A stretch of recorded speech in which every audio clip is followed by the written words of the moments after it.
Hello, everybody. Good evening, good afternoon, good morning, wherever you are, whatever time of day you're watching this, whether it's live with us now or whether you're watching it on catch up, I suppose, the best way to describe it. This is the Retro Bear in the Gaming Pantry, welcoming you to another tNb Gaming Podcast, Sunday, the 5th of March.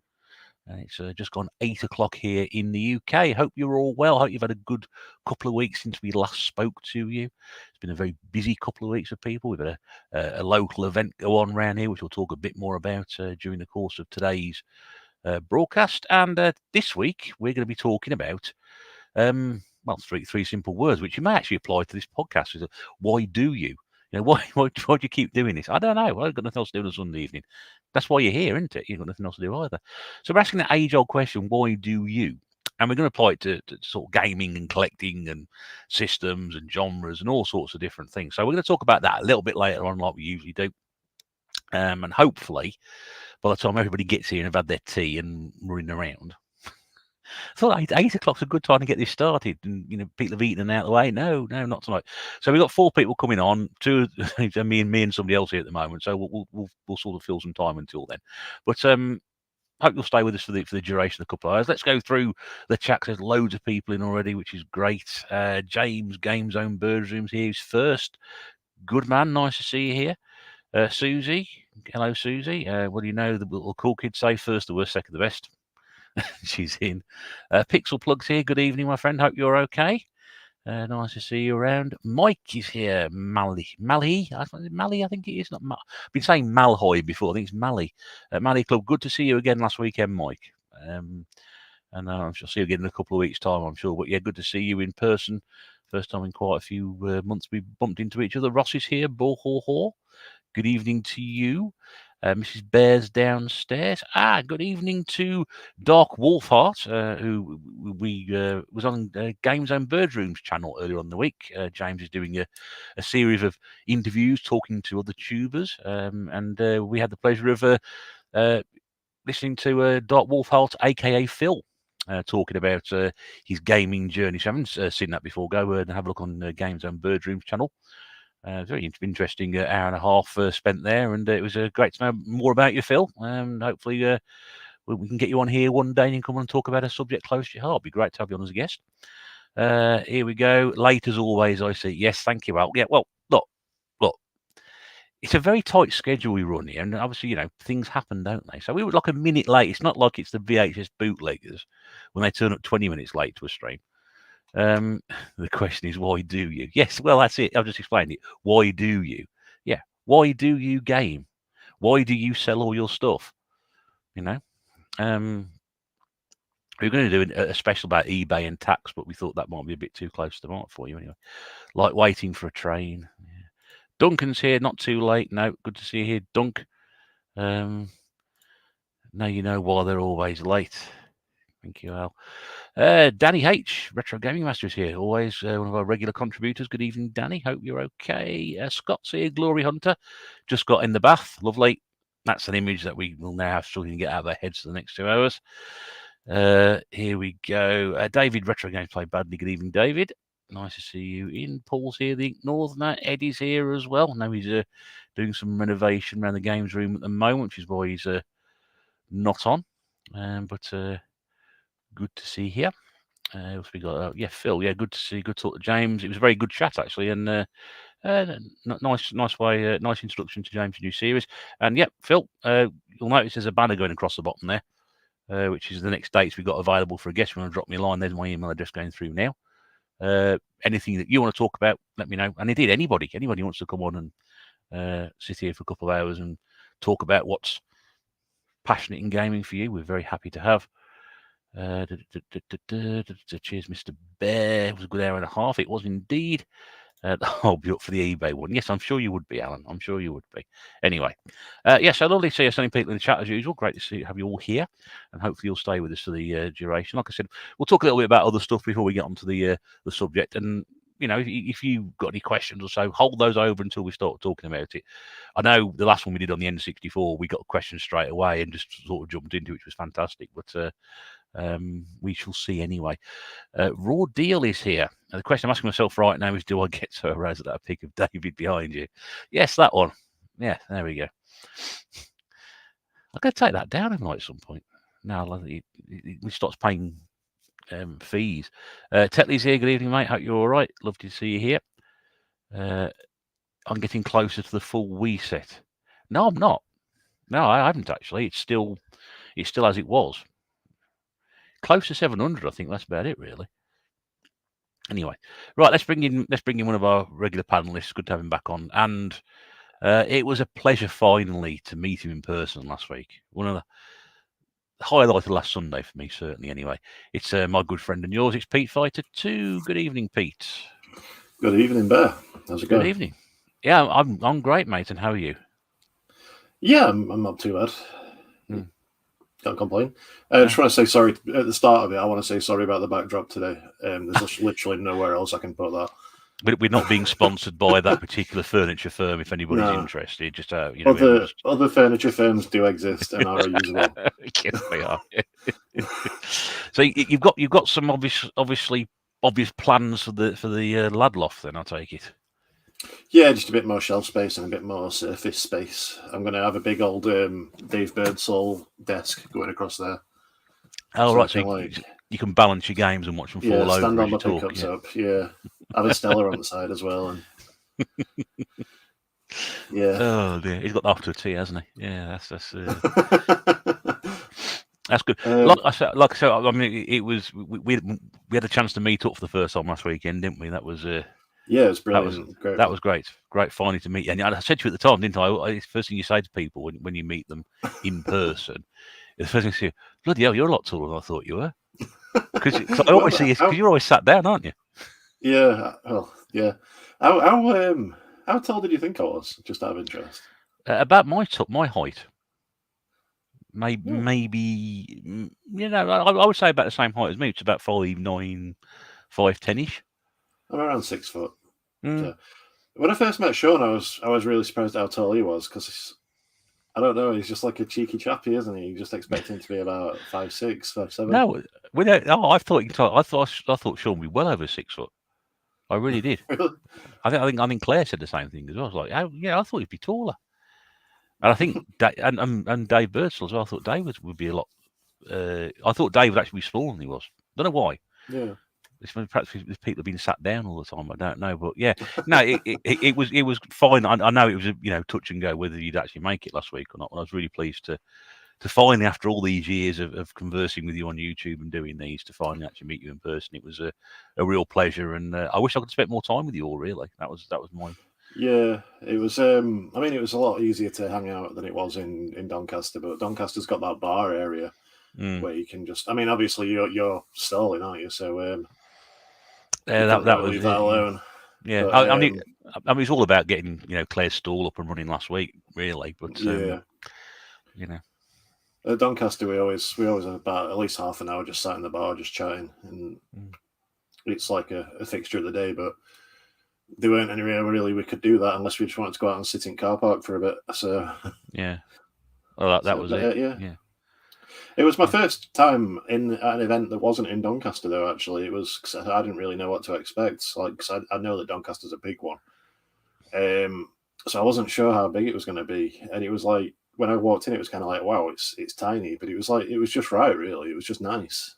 Yeah, it was really a good little event, wasn't it? A Black Country game fair we were talking about here. If we weren't, we didn't mention what we were talking about. We just started talking about what we were doing last week. But yeah, the very first Black Country game fair last weekend up in Brierley Hill in the West Midlands, which was put together by Ant. I must mention that because everybody's done all their videos about Dana's running the event, and no one's mentioned poor old Ant. Who I had no idea though. Everyone told me it was Dana's event, and I made that video, and then he commented on my video saying, "Thanks for. I'm glad you enjoyed our event." Yeah. And I was like, "Oh god, I had no idea it was a collaborative." We saw him yesterday, and he said, "Everyone said it was Dana's event." We said, "Which is a good thing." He says, "Because if it'd been a disaster, it'd all been Dana's fault." But no, should maybe pointedly mention Ant and Dana put on a fantastic event. I mean, it went beyond all expectations. all the early bird tickets sold, and the local people really did come out in force, and also people from YouTube as well. I mean, it's like, you know, you and Sean, Paul, who's in the chat, Northerner, all came down from the north, and there was obviously Big Mike and Dave 37 Retro came up from Bristol. Steve from Cooper's World, who was on our last podcast, he came up from Southampton. Retro Ed and Scott from Marathon Gaming came up from towards the Essex, London area. Just a fantastic support from people from YouTube, really, and the local support as well. It was just brilliant, because as soon as we got to 11 o'clock when the early bird had finished, it got mega busy. I mean, it wasn't a massive, it was not a big venue. We got absolutely rammed. I couldn't believe it. I was like, where do these people come from? This is just great, you know. And it wasn't really till about 2 o'clock it absolutely sort of died to death. So, but yeah, very, very, very, very well run event. Good evening to Gavin at Snoopy Man 79. Good evening, Gav. Hope you're okay. Kieran's here. Retro Reclaimer. Nice to see you, mate. They had a video out the other day. Some more pickups you've done. Paul says you have to be taller than the 6 foot peak, because he's 6 foot and you're taller than him. That's just my stilettos. I did notice those. Very fetching. Very brave, I thought. Very brave. They were full of the stockings, didn't they? Well, I didn't want to say anything at the time, but yeah, it was noted. If you've got Stellar Dave's on his way around, but that's probably anyway. Booth is off to the Luton to visit the retro game shop that yeah. Which shop's that one? Have they got one in Luton? Generation Pixels here, Stuart. Good evening, mate. I hope you're okay. Yeah, there we go. So some more people in the chat. Yeah. So the good news is I think it's pretty much guaranteed there's going to be another Black Country game fair later in the year. And I think every trader who turned up there, with the exception of poor old Jimmy Retro. Jimmy was stalling out, but because his card machine wasn't working, and Claire had a problem with hers as well. Although other people seem to be okay. Other people seem to function the card machine. But I don't even know what network they were on. But yeah, poor Jimmy was... he didn't have the best of days. He had a fair day, but I think he was a bit frustrated. His terminal working. But I think every single trader on there said they would definitely happily go back again. They must have had a good day, which is great, you know. And because you put your video out as well, didn't you, earlier on this week? Yeah. And for those of you, I was going to say, for those of you who don't know, Pete is now back on. You know, Pete was off YouTube for a bit, but he's made a return. And if there's any moderators in the chat, if they could probably just put a quick link up for Pete's channel, that would be appreciated. So people who aren't aware he's back on the tubes will go across and look at his new video content. How are you finding it, by the way? Because I know the reason you took yourself off was because you didn't like the pressure of doing it. I mean, how are you finding yourself back on there now? I'm really high on it at the minute. I'm watching content again. I'm enjoying making content again. And I did a VR video the other day as well, which is the first time I've done one of those in ages. Because I just kind of want to film again. I don't know why. I think it's a combination of meeting up with people twice in February and meeting everybody again, and also like the fun of finding, going out to a market and buying stuff again and actually doing pickups rather than getting everything off the internet or just loading up EverDrives full of stuff. So I think it's just like, thank you, Claire. Well, thank you. I just think it's just a combination of everything, and I've got a new mate as well who's just starting to get into the collecting scene as well. So it's like talking to him about it and a gaming friend. Yeah,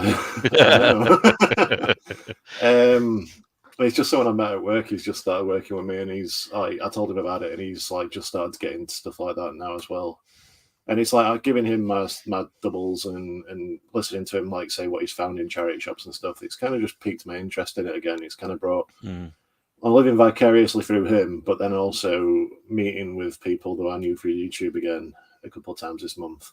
The 52 game group chat, 52 game challenge group chat has started filling up a bit more as well. And there's people like John Bunday, who I've not really interacted with much in the past, and now like he's in that chat and we're talking every day. I'm watching his videos and I'm really loving his videos. Actually, he's got that kind of manic energy about him.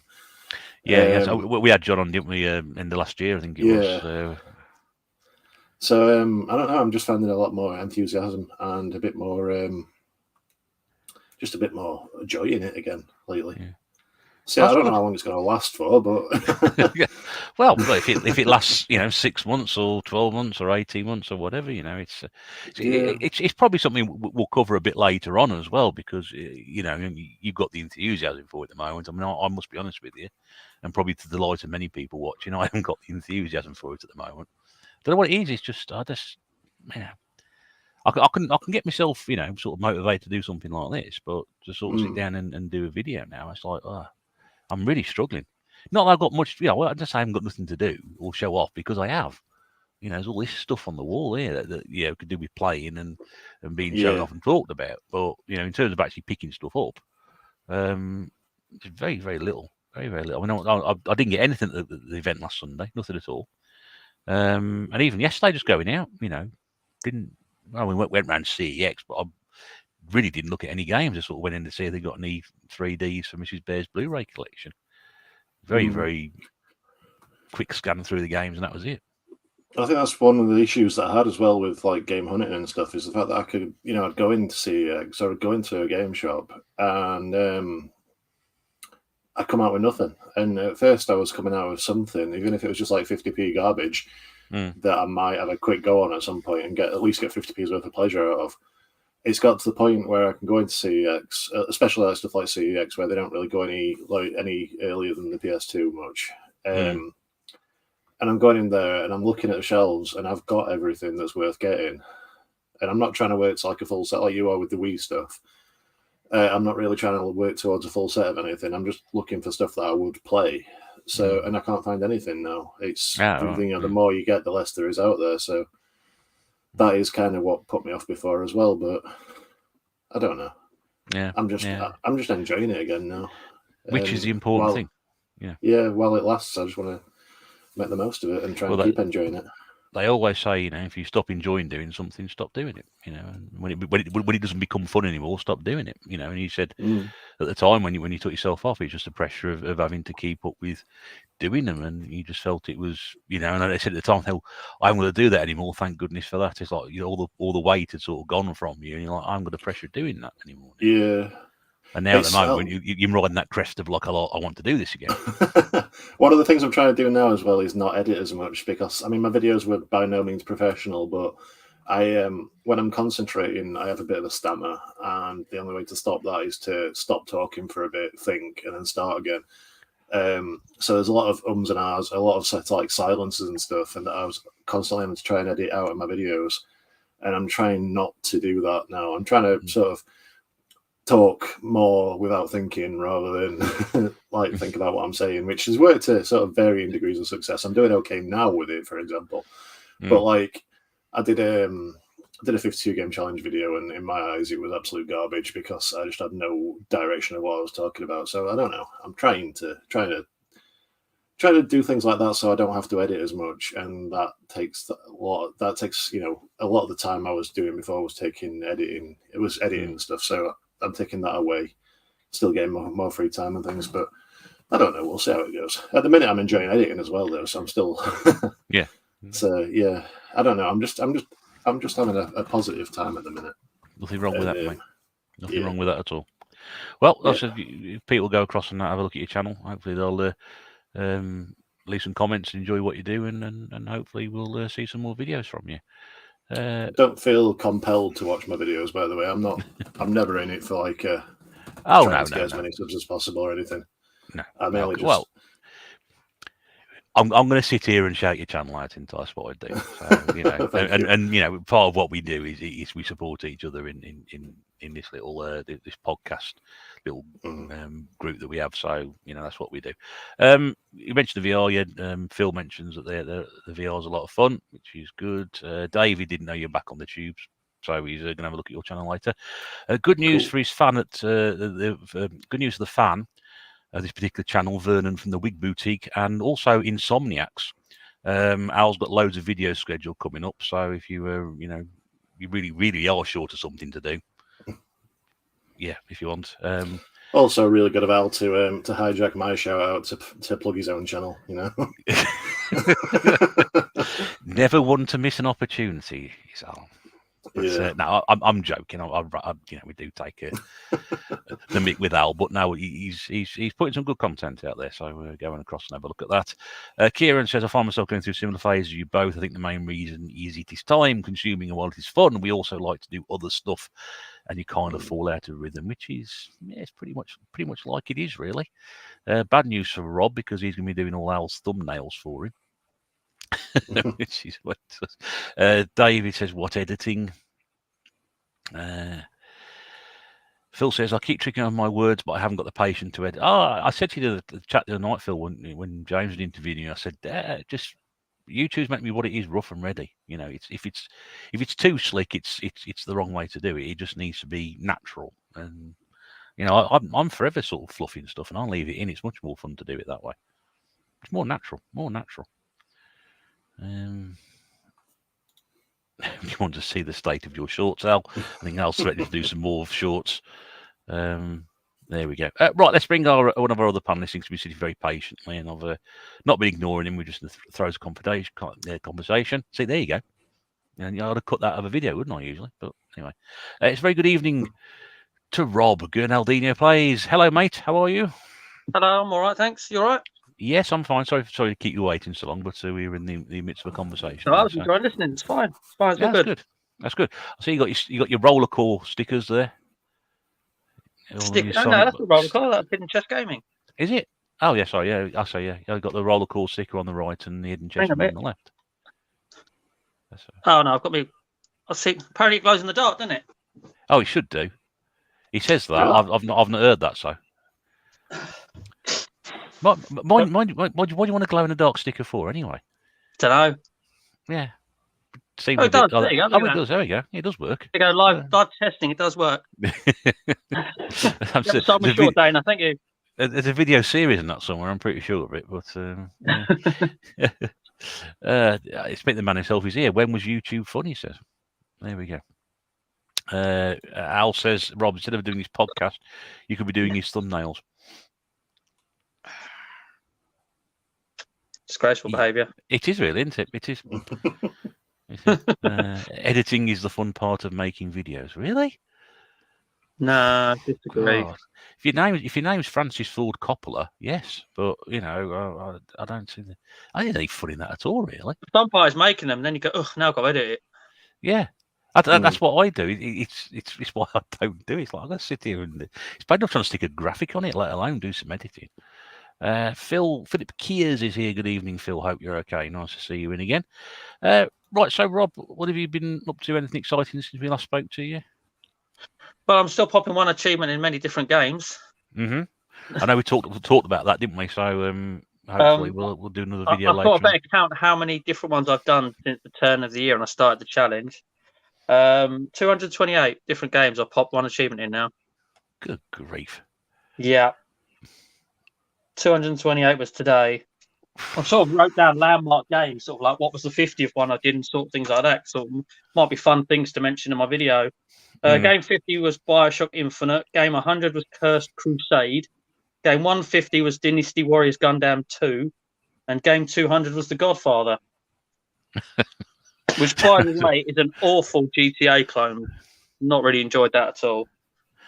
I think I've played it on PlayStation 2. I think it was. I've got it for the 360. I've got it for the Wii as well. Yeah.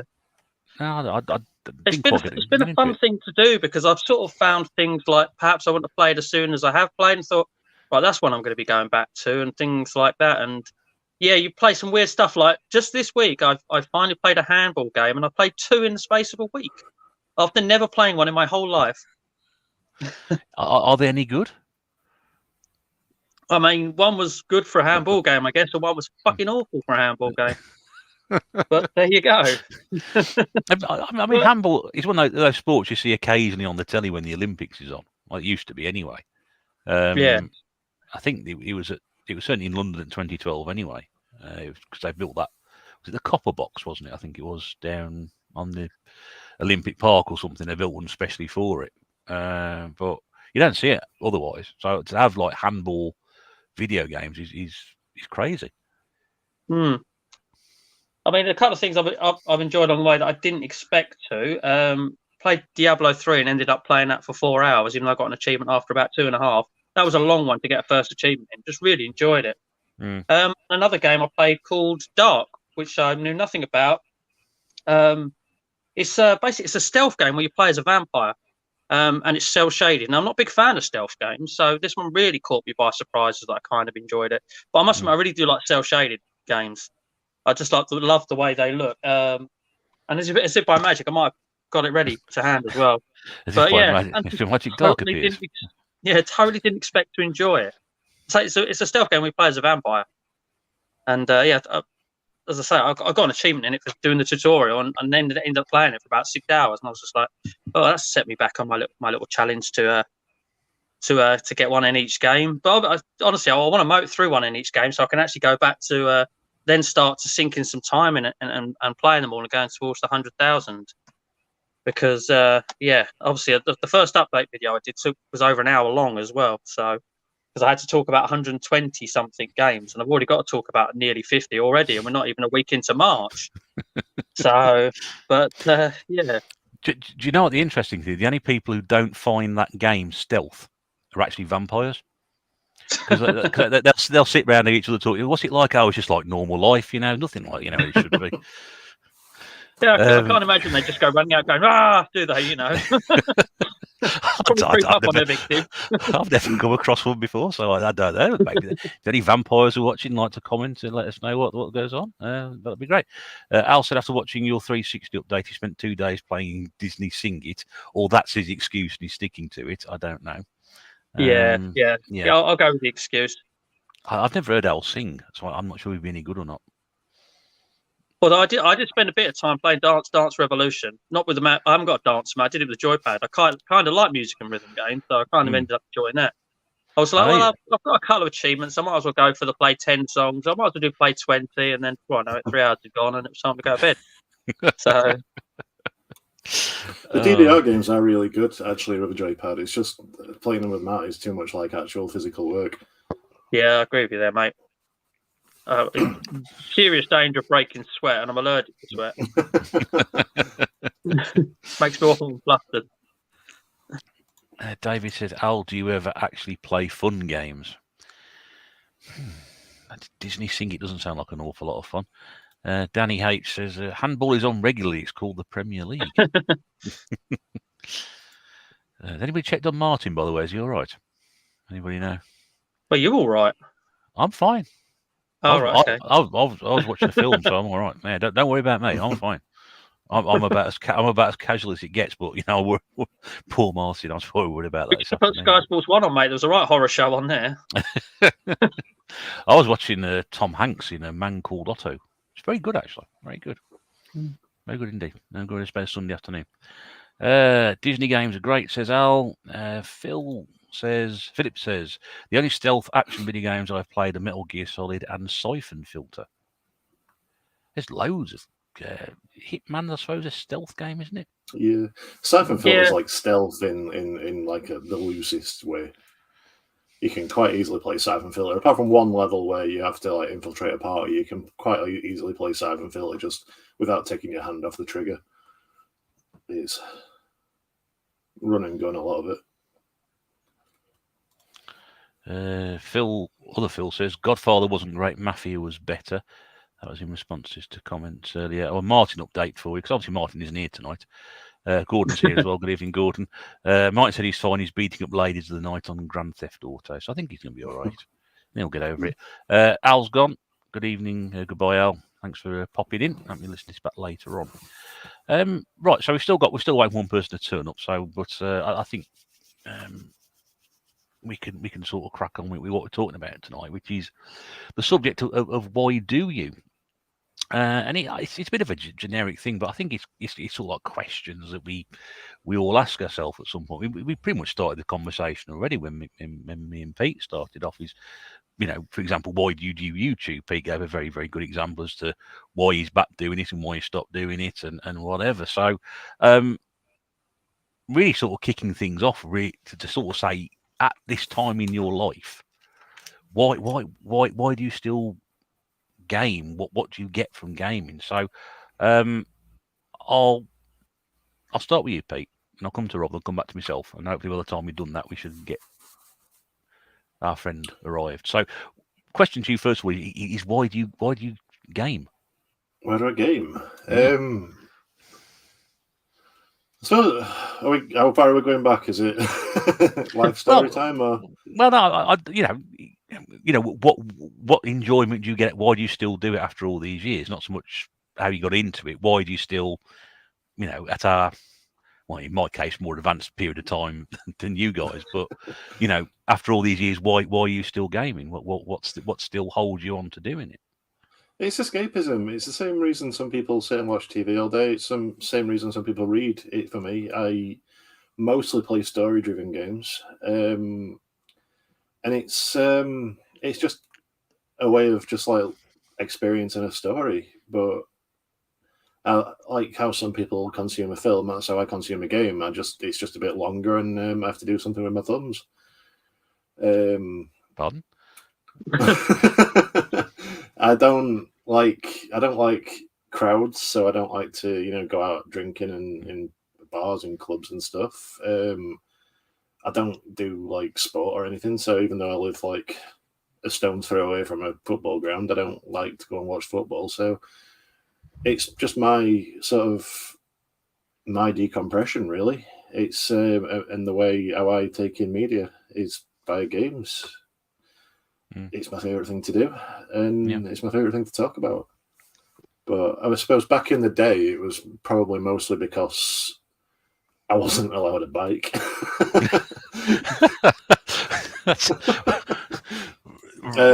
Right, okay. Yeah. So what was that then? Well, when I was a kid, it was just like a safety thing. My dad didn't want me out on the streets on a bike in case I got hit by a car or something, as I was prone to do at the time.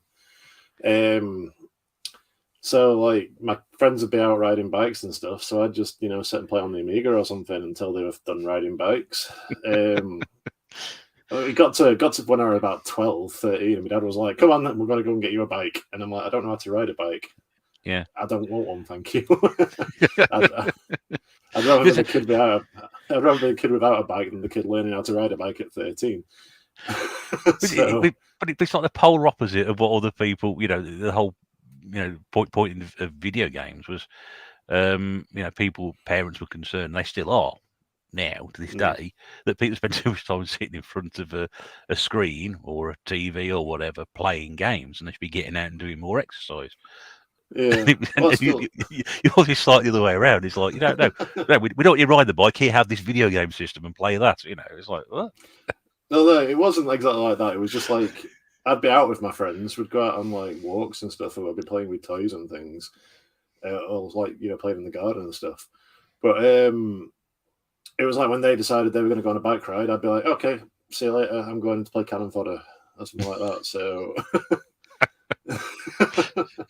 that was just kind of how gaming's always been part of my life that way. But I do play more now than I did back then because I'm a bit more of a recluse and shut in now than I was back then. But yeah, like I said though, that's my main reason why is because that's how I like to consume my media. I don't really watch TV, and I don't read because reading's again too much like hard work. No, isn't it? It's too much like education. Book. Yeah, I'm with you on that, Pete. Fuck reading. What? Yeah. If a book's good enough, they'll make it into a film. So why read in the first place? Exactly. Even if the film it's a shit sells film, well, they'll they'll still make it make into a it. game. A shit book, they'll still make it into a film. Yeah, but the joy is reading the book to see. You can go watch the film, great, but read the book as well. If it's a particularly shit book, they'll make it into 2 films like they do with Twilight and Harry Potter. But I mean, have you ever read the Jurassic Park book, the first one? I have actually, yeah. Yeah, it's completely different to the film. Yeah, it's really all of the films in the time it takes you to read the one book. But if it's a good book, you can sit there for hours reading it. We've obviously come from different backgrounds because I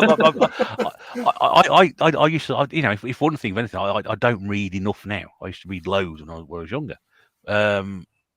And to be fair, Rob, what you said there was it's a little bit of truth in that sometimes. It's like, oh, can't bother to read the book, I'll go and see the film. Or if I go and see the film and the film's good, I'll then read the book afterwards and see how it compares. In fact, I think I read Jurassic Park first before I saw the film, and all I remember saying, "There's loads of stuff out of this." But then if you saw the size of the book, then you might understand why. In response to what Pete's talked about, personally, Dave said he'd games because it's cheaper than hard drugs and loose women. I always thought he was tight, but there we go. So shiny achievements, says Phil, which is why Gordon says he games more now than he did when he was a wee nipper. That's a young lad, if translated into English. He's not aware of that one. Ross said, I find there are too many types of experience you can have with games that it's hard to get bored. And if the films are good, they will make it into a crap game. That's another aspect of it as well. Yeah. Don't go to the film. Sorry. Or if the film's really crap, they'll make it into a really good game, like they do with X-Men Origins Wolverine. Sometimes the game's better than the book. Yeah. Very, very rarely the game lives up to the film, though, or even the book. So I don't know. Martin's here from the Hobby Lodge. Good evening, mate. Hope you're okay. Confession here. Susie says Pete spent hours in the bath reading the Martin Kemp autobiography. I did. It's brilliant. Do you know people drown in the bath and falling asleep? Do you not consider that before you went in there and read that? Well, right. So you're putting me off reading, and now you're putting me off hygiene as well. And I'm putting you off Martin Kemp. Why would you want to read that? He's a national treasure. He's not a national treasure. No, he's not. Dear. I can't think of anything worthwhile he's actually done. It'd be like a bloody pamphlet, a Martin Kemp pamphlet. Well, apart from that really great music career he had, he was in a band, wasn't he? He was in a band, wasn't he? Yeah, Spandau Ballet. Yeah, were there other members of the band? It wasn't just him. Yeah, but he contributed. I mean, only because the mum told him they had to let him be in the band. But there we go. Yeah, see, he was still part of it. Got no talent. We spent far too much time about Martin Kemp. I'm not talking about Martin Kemp anymore. He did a really good Cray Twins film. Shadow of the Vampire is a really good film. We're not mentioning EastEnders. Yeah, he's done good things. Yeah. So he played keyboards, or something? Bass. Okay, so he played the least popular guitar that there is. He was in a soap opera. There is. Yeah, the easiest guitar there is. So yeah, it's not exactly complicated. He was in a soap opera that you don't want to talk about. One good film 30 odd years ago, and that was it. Well, I'm not classing Shadow of the Vampire as a good film. Why not? It's great. And he had a brain tumor when he was filming that, which is even more impressive. I'm still struggling. I'm still struggling to think what there was an autobiography on it. Anyway, if he's watching, I'm not taking any of it back anyway. Right, Kieran, gaming is 100% my hobby. I mainly get any game to get sucked into a story. I find it a lot more immersive than the book or film, and I find gaming to be a brilliant way of recovering from stress, stroke, fatigue. They never adapted the Forrest Gump. I'm sure he did. Is that a typo there, Ross? I'm not quite sure. Mainly because it's mental. Philip says, I tend to play video games roughly between 3 and 9 every day when I can. He's just correcting himself there. Pixelplug said, if the book ain't got pictures, I don't want to know. Yeah, exactly. Fuzz, Buzz, and Peter and Jane. Oh, yeah. Topsy and Tim, I think was the one I remember from all pictures and nothing else. Paul says, a video game because it allows me to forget the cruelties of real life. Oh, and I can't throw people around at the moment as well. Yeah. How much is Martin Kemp paying Pete? There you go. See, I'm not the only one we should be paying him. Yes, exactly. He should be privileged that we even use the words national and treasure in the same sentence as his surname. The baseline to gold is more than just one note. One of the worst records ever made, but we'll come to that in another podcast. Bram Stoker's Dracula, he was an example of a great film and book made into some not so good games. I would call that a great film. I don't think it was a good film. I'm just trying to remember it. I remember the video. Was there a Mega Drive game? Pretty sure there was. Yeah, that was quite good as well. And I mean, I don't think it's based on the film, but there's the Atari Jaguar game, which is not Jaguar, sorry, Atari Lynx game, which is fantastic. Yes, I played that on the Evercade cart. Mm. I wasn't very good at it, but I thought, I could probably get a bit more into this. Yeah, it's point and click game. It's not very long, and it's but it is good, and it looks really nice as well. To say it's a Lynx game. Yeah, and a point and click game on a handheld. That's even more unique, really. Rob, so the same question to you then. After all these years, why do you still game? It's awesome. Yeah, Top good. done. There you go. There we go. Yeah, Next. good point. That was going to be. I was sorry. That was going to be. This whole retro problem thing that was going around at the thing. I was actually going to do my own take on the disease, the retro problem. Yeah.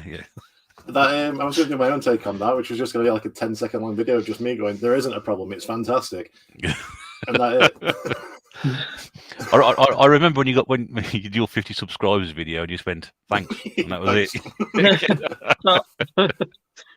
Sorry, Rob. Go. Do you want to elaborate on it's awesome, or are you going to leave it at that?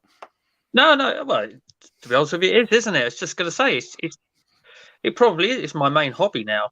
I say probably is because obviously I was massively into football growing up, and now I just see football almost as a side hobby because a lot of people that are into it are pricks. To be honest with you, I don't do the whole banter thing, which winds me up about football. They go, "You lost," and I always go, "I wasn't playing." And then they try and explain it. Go, well, no, you know what I mean. And then they've dug themselves into a hole, and it's great. But no, with gaming, I was going to say, obviously, I mean, I live on my own happily. By the way, I love living on my own, and it's my escapism from everything. It is just fun. I mean, people think it's not just achievements; it literally is just enjoyment for the game. It has got a mental health side to me as well that helps because for those who don't know, I have an overactive mind. That's why I speak so much crap in my videos, and people go, "How do you think of that?" Just because my mind thinks of 10 things at once. That's why. So when I play a video game, it just switches off my thoughts, and all my thoughts are into what's going on that screen as well. So it kind of helps me there as well. Just everything about it is quite literally what I just said earlier. It's awesome. I love it. Yeah. I did play out when I was a kid. Maybe it wasn't quite to the levels of Pete staying indoors, but I did rather stay indoors and play games. To be honest with you, I'd say when Street Fighter 2 came out on the Mega Drive, that was it. I think I joked in an old video of mine that my social life was, for what little I had back then, as when you are that age and can get out, was just totally gone. Just I just wanted to play another round of Street Fighter 2 from start to finish over and over again. It's just what I preferred. It's just great being in control of something. I don't watch TV. All I ever watch on TV is live sport, and when I do watch anything else, it's YouTube. Love watching YouTube, or that I'm just playing games, working on some achievements, playing a game. And I'm one of these people. I very rarely get immersed into a storyline actually, because I'm more interested in playing the game. So a lot of the time, if a cutscene goes on longer than 30 seconds, I'm like, come on, I just want to shoot some shit in the face. Let's go, sort of thing, Yeah. But at the same time, actually getting immersed into the storyline is what made me fall in love with Gears of War. So maybe I should give them a chance from time to time. But no, I was just going to say, honestly, it's exactly what I said. You know what? It is awesome. Yeah. No, I agree, especially about the cutscenes as well. Yeah, because sometimes you just want to get on with it, don't you? But sometimes you're so engrossed in what you're doing that you actually find yourself sitting there and you thought, well, I might miss something. You know what? I played nearly every Call of Duty. Couldn't tell you a single bit about the storyline. I skipped them all. Just played the bits. And I love the levels. Some of the levels, anyway.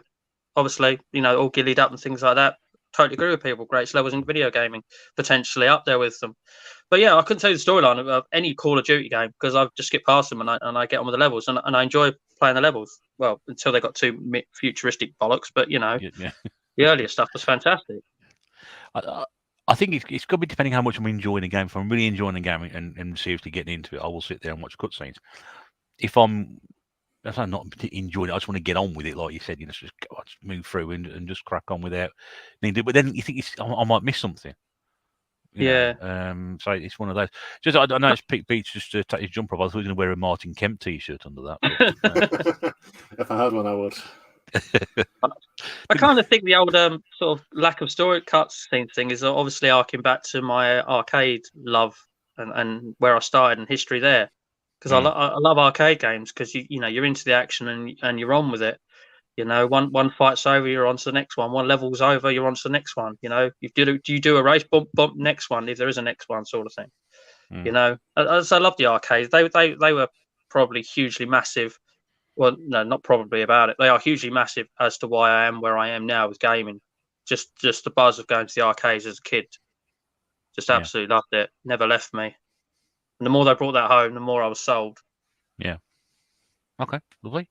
Couple of comments in the chat. Gordon says, "Me and my brother had a great conversation about the Last of Us TV show, which if you haven't seen it, I would recommend it. It's really good. And the difference between the game and the different mediums in general would take too long to type, though. If you've not seen that, please do check it out. It's I've not played the game. I've not played the game, and I'm really enjoying it. Is it finished yet? No, because that's how we want to binge it essentially. So I've been sort of avoiding it. I can't remember if it's 5 or 6 episodes in so far. I must admit, I watched the first one, and then I've sort of watched the next couple, and then the last, because Claire's watching it, and then the last 2 or 3 I've watched pretty much all the way through. And I've not played the game. I mean, although we do own the game, I've not actually played it. I'm now probably loath to go and play it because I'm enjoying the TV series too much. So, yeah. It's one of those. We've got a question from Claire, which I'll get to in a second. Philip says The Last of Us, much better video game than the TV show. Well, there we go. Phil says The Last of Us 2 sucked. Sorry, Pete. I was going to say Last of Us 1 is up there with my favourite games of all time. So I do think you should play it. Cutscenes, says Kieran. Love the cutscenes, love the story. All Call of Duty games have the same story, don't they? Going back to what Rob said there. Kieran says Modern Warfare 2, the cutscene when Ghost gets shot by Shep. Pure moment of sadness. Well, if you've not played it, sorry to spoil it for you. I think I did actually. It's a very short cutscene, which pretty much is straight after the action, so I have seen that moment. But it's no spoilers here. But for me, it was something that happened in Gears of War. Was the greatest choking moment, you know, in a game ever for me personally. Gears 3. Yeah. yeah. I know which bit you're on about. Oh, by the way, your T-shirt, the one that you've removed, I'd love to do that with Gears characters. So it says Mark and Dom and Baird and Cole. I'd love to do that. It's one I'm thinking of. I'm thinking of like doing it for a bunch of different games, like an Uncharted one and everything like that. Yeah. So I might steal that idea and make myself one, but it's not like I'm going to put it on camera, so don't worry. I'm not bothered, honestly. Last episode of Last of Us is tomorrow, so we should better binge after that, MP, by the looks of it. Stu says you have to play The Last of Us. It's a modern masterpiece. I've got Claire's question to get through here, which I will do in a second. I mean, for me, you know, why do I still game? I think we sort of mentioned escapism, and it's just. It's like nothing else. I don't know what it is. The enjoyment you get from playing games is like nothing else that you could get from other medium. They all have their own different ways. With the book, you can really get into it, and with the film, it's the visuals. With music, it's how something sounds. And gaming is probably a mixture of all three. It's a story. You know, the visuals aren't drastically important if you play games as long as I have, but they do certainly now play a big part of it, especially soundtracks as well. We're talking about that. So it's a whole sort of audio, visual, sensory overload, and the fact you can just lock yourself into it. And the more you can do that with anything, film, TV, books, games, if you can immerse yourself into it, you get sucked into it, then it's done the job. If you don't feel connected to it at all, it isn't going to work.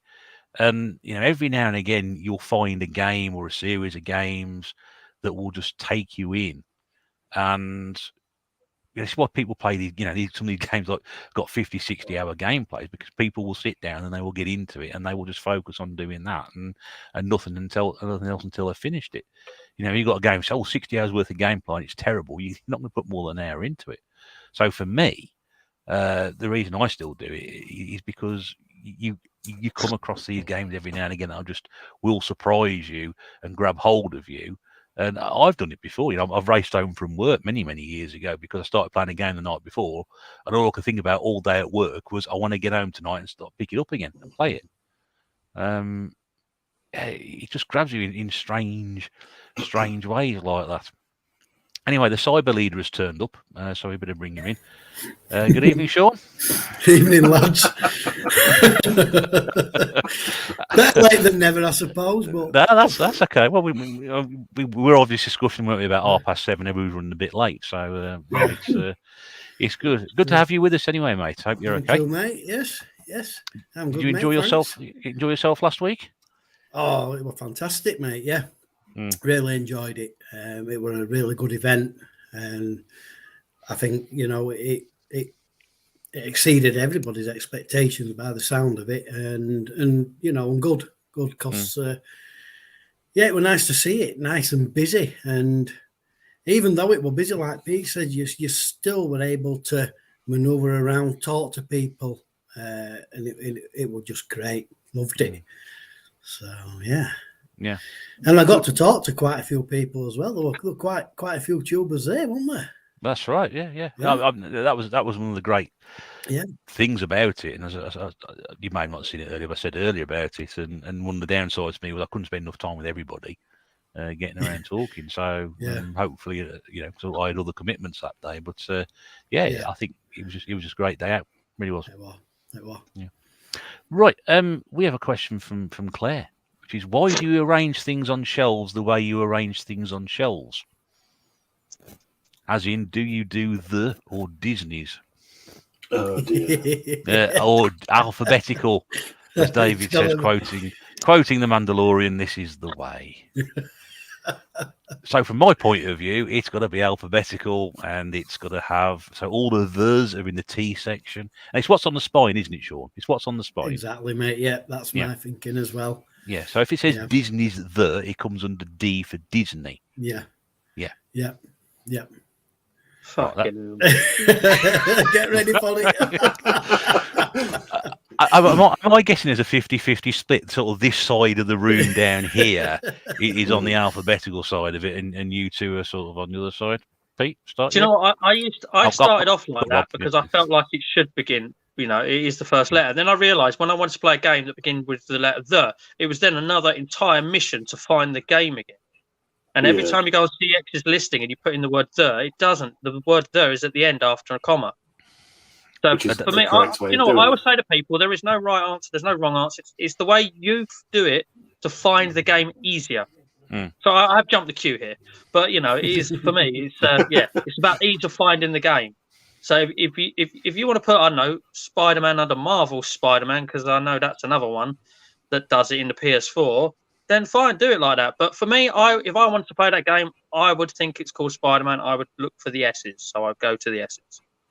So for me, it's just do it your way and how you'd find the game easier. So that's also why I alphabetise, by the way. So there you go, a proper take my turn now. It's literally all about finding the game.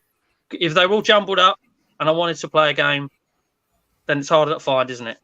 I want to be able to go straight to it. So that's why I do it. Is there actually anybody that doesn't alphabetise? Surely there can't be anybody that just puts them in random, can there? I don't know if he's changed it, but I know going back to Scott Sager Zombies collection, they used to be separated to blue and black spines, but they just used to be jumbled up. I don't know if he's changed it since, but I think some people do. I don't know with that. No, that's too much. Like by I mean, this is like the general rule, not just in this but in life for everything, is that like definite articles aren't counted in alphabetical order and stuff. So and the should be in a comma at the end when you're sorting things, sort of like that. So I don't, trying to think of a game. The Last of Us is in L. That belongs in L. No. Otherwise, you get an oversaturated T section.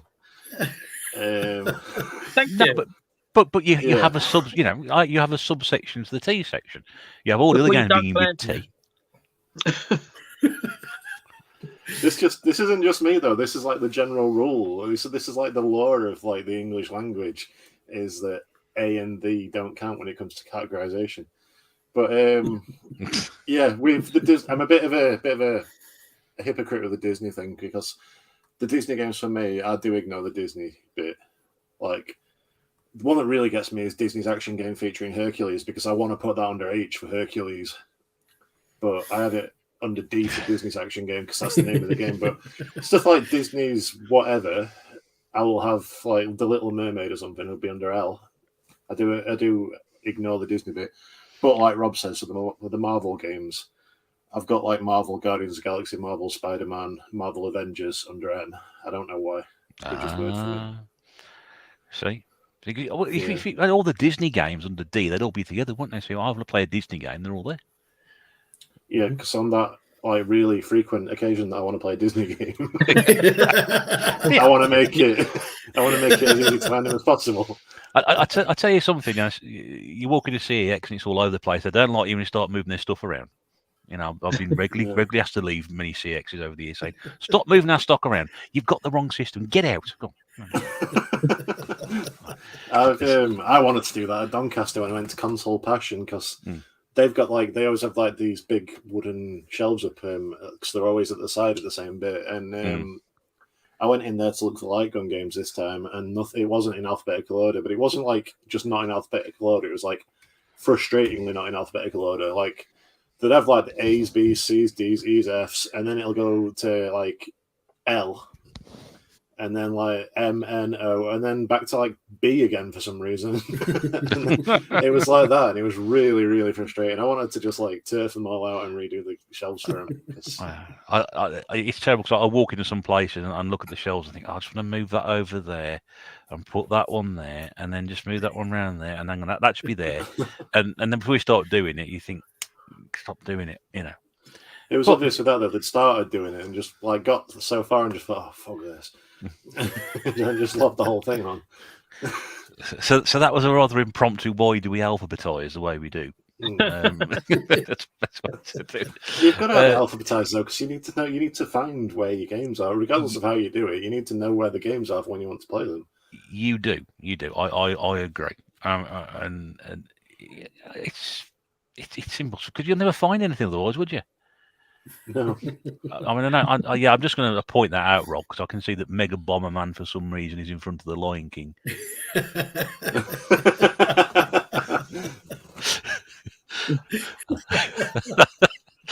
And I'm going to move on very quickly. The wrong way around just to piss people off. Yeah, it's working, believe me. Just look, you've got M, L, and M. I'm going to knock on the door one day, so I'm just coming in. I'm going to just move that around, then put that. Hey, guys, sort it out for you. Jamie Roach is here. Good evening, Jamie. Hope you're okay. Going back to The Last of Us. Last of Us 2. It's on a dirty PS4.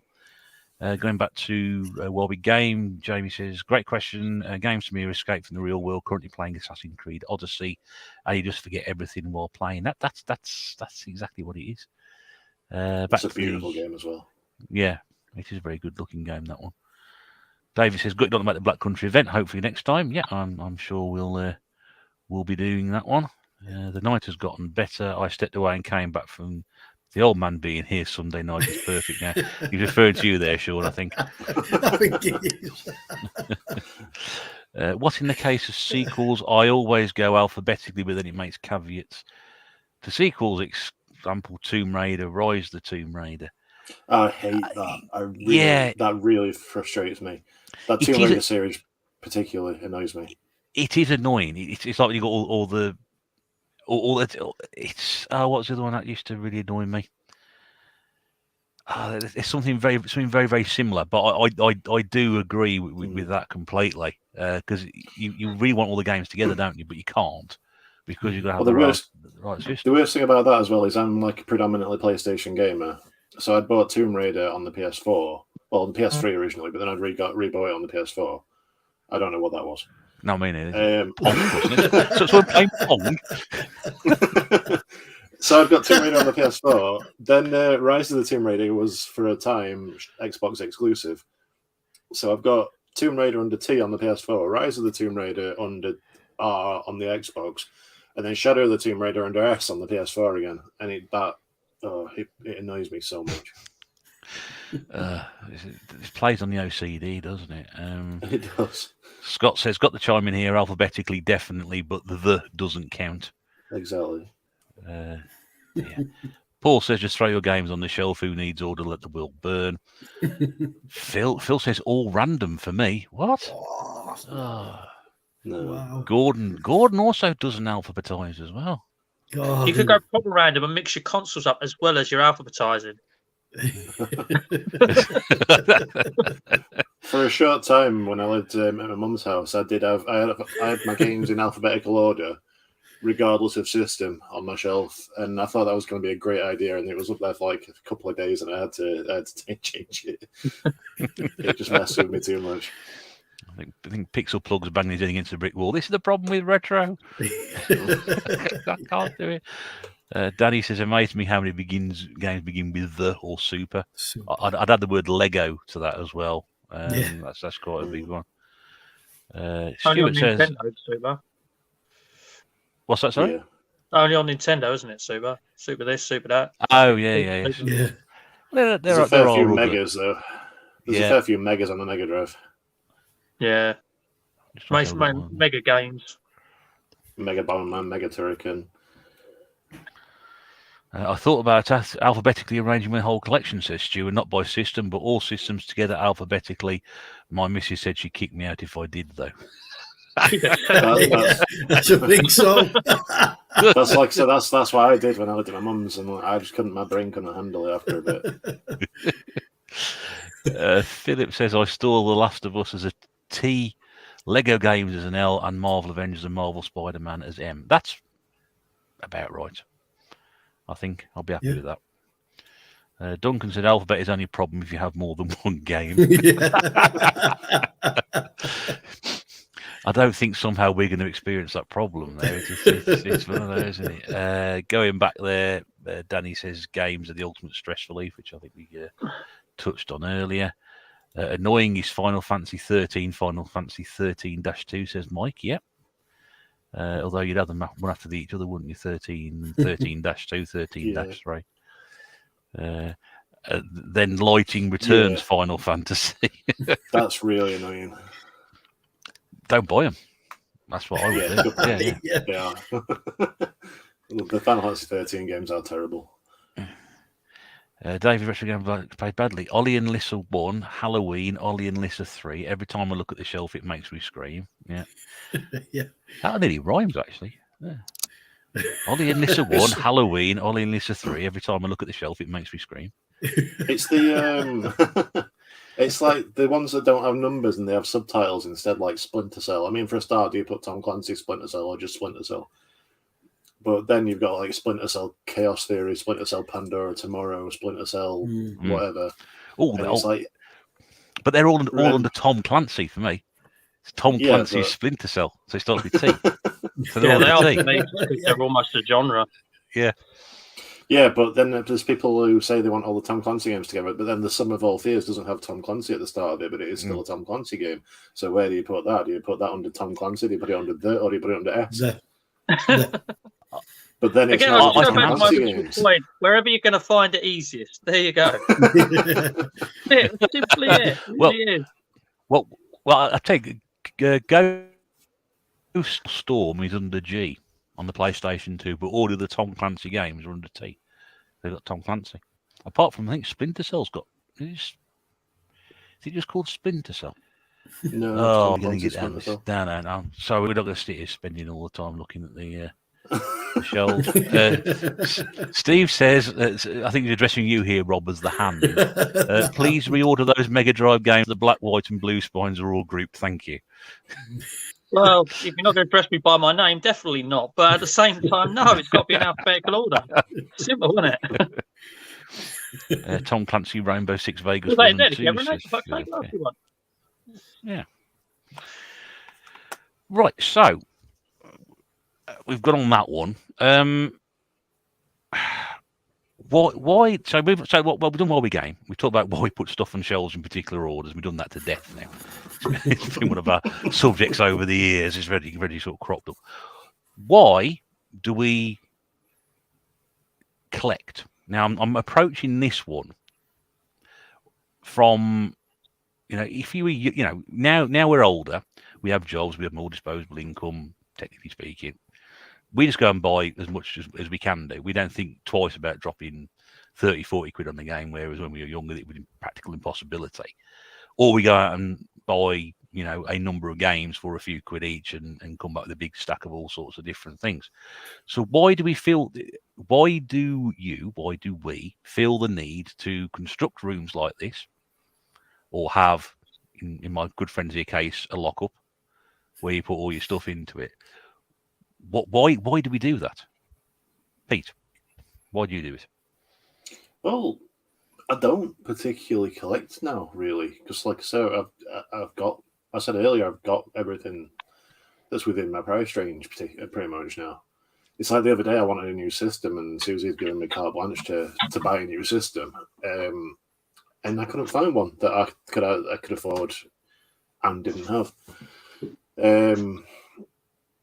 So yeah, I think why I have collected in the past is sort of, it's a little bit hoardery, but a little bit kind of,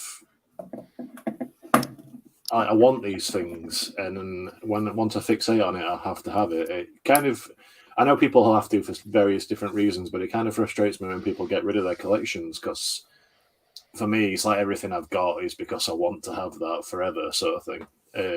And that's just kind of what pushes me into collecting, is just the want to have things. It's not really a nostalgia thing, because I collect, I get modern games as much as I get retro, if not more. It's just, I want to have these things. I want to potentially get to use them at some point in my life. I know it's not possible. I've got getting them for 2,000 games, and it's not possible for me to experience all of those in my life, along with all the ROMs I've got as well. Yeah. But that's what, I want to experience as much as possible, kind of, essentially. I want to play these games. I'm a firm believer of games shouldn't be kept sealed and kept on a shelf. I think they should be used.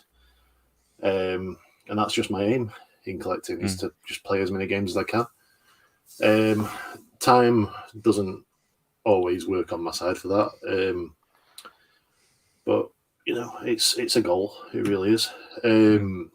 My room, the reason why I've got my room the way it is because I have a very understanding wife who understands that I need my my time to myself.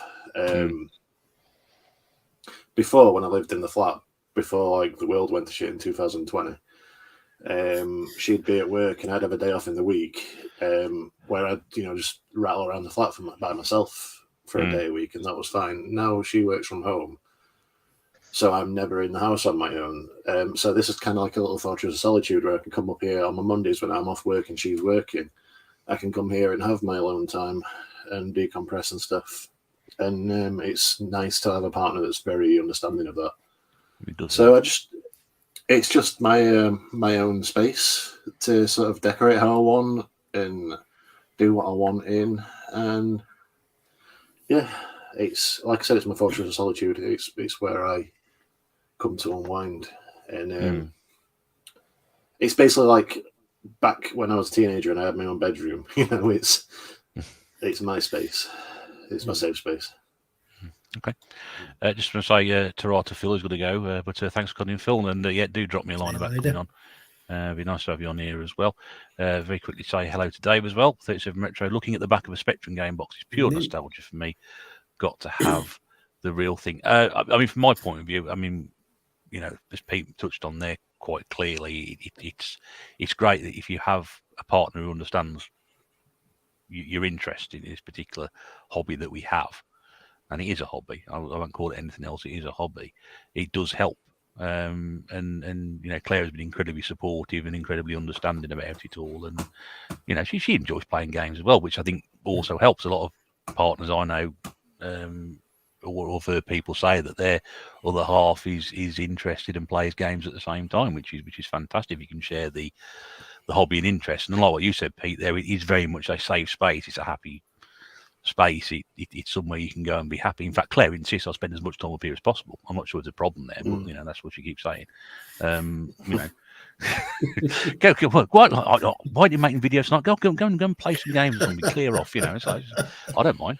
The thing about supportive partners and stuff though as well, it's like there's so many people that Susie's met in her life, and she'll mention that game, that I spend a certain amount of money on games and stuff, and they've all been like, "Oh, are you okay with that?" And she's like, "Yeah." And a lot of people are like, "Oh, my husband used to play video games and stuff as well, but I've managed to get him out of that phase." And it's like, that really pisses me off, because it's like, why?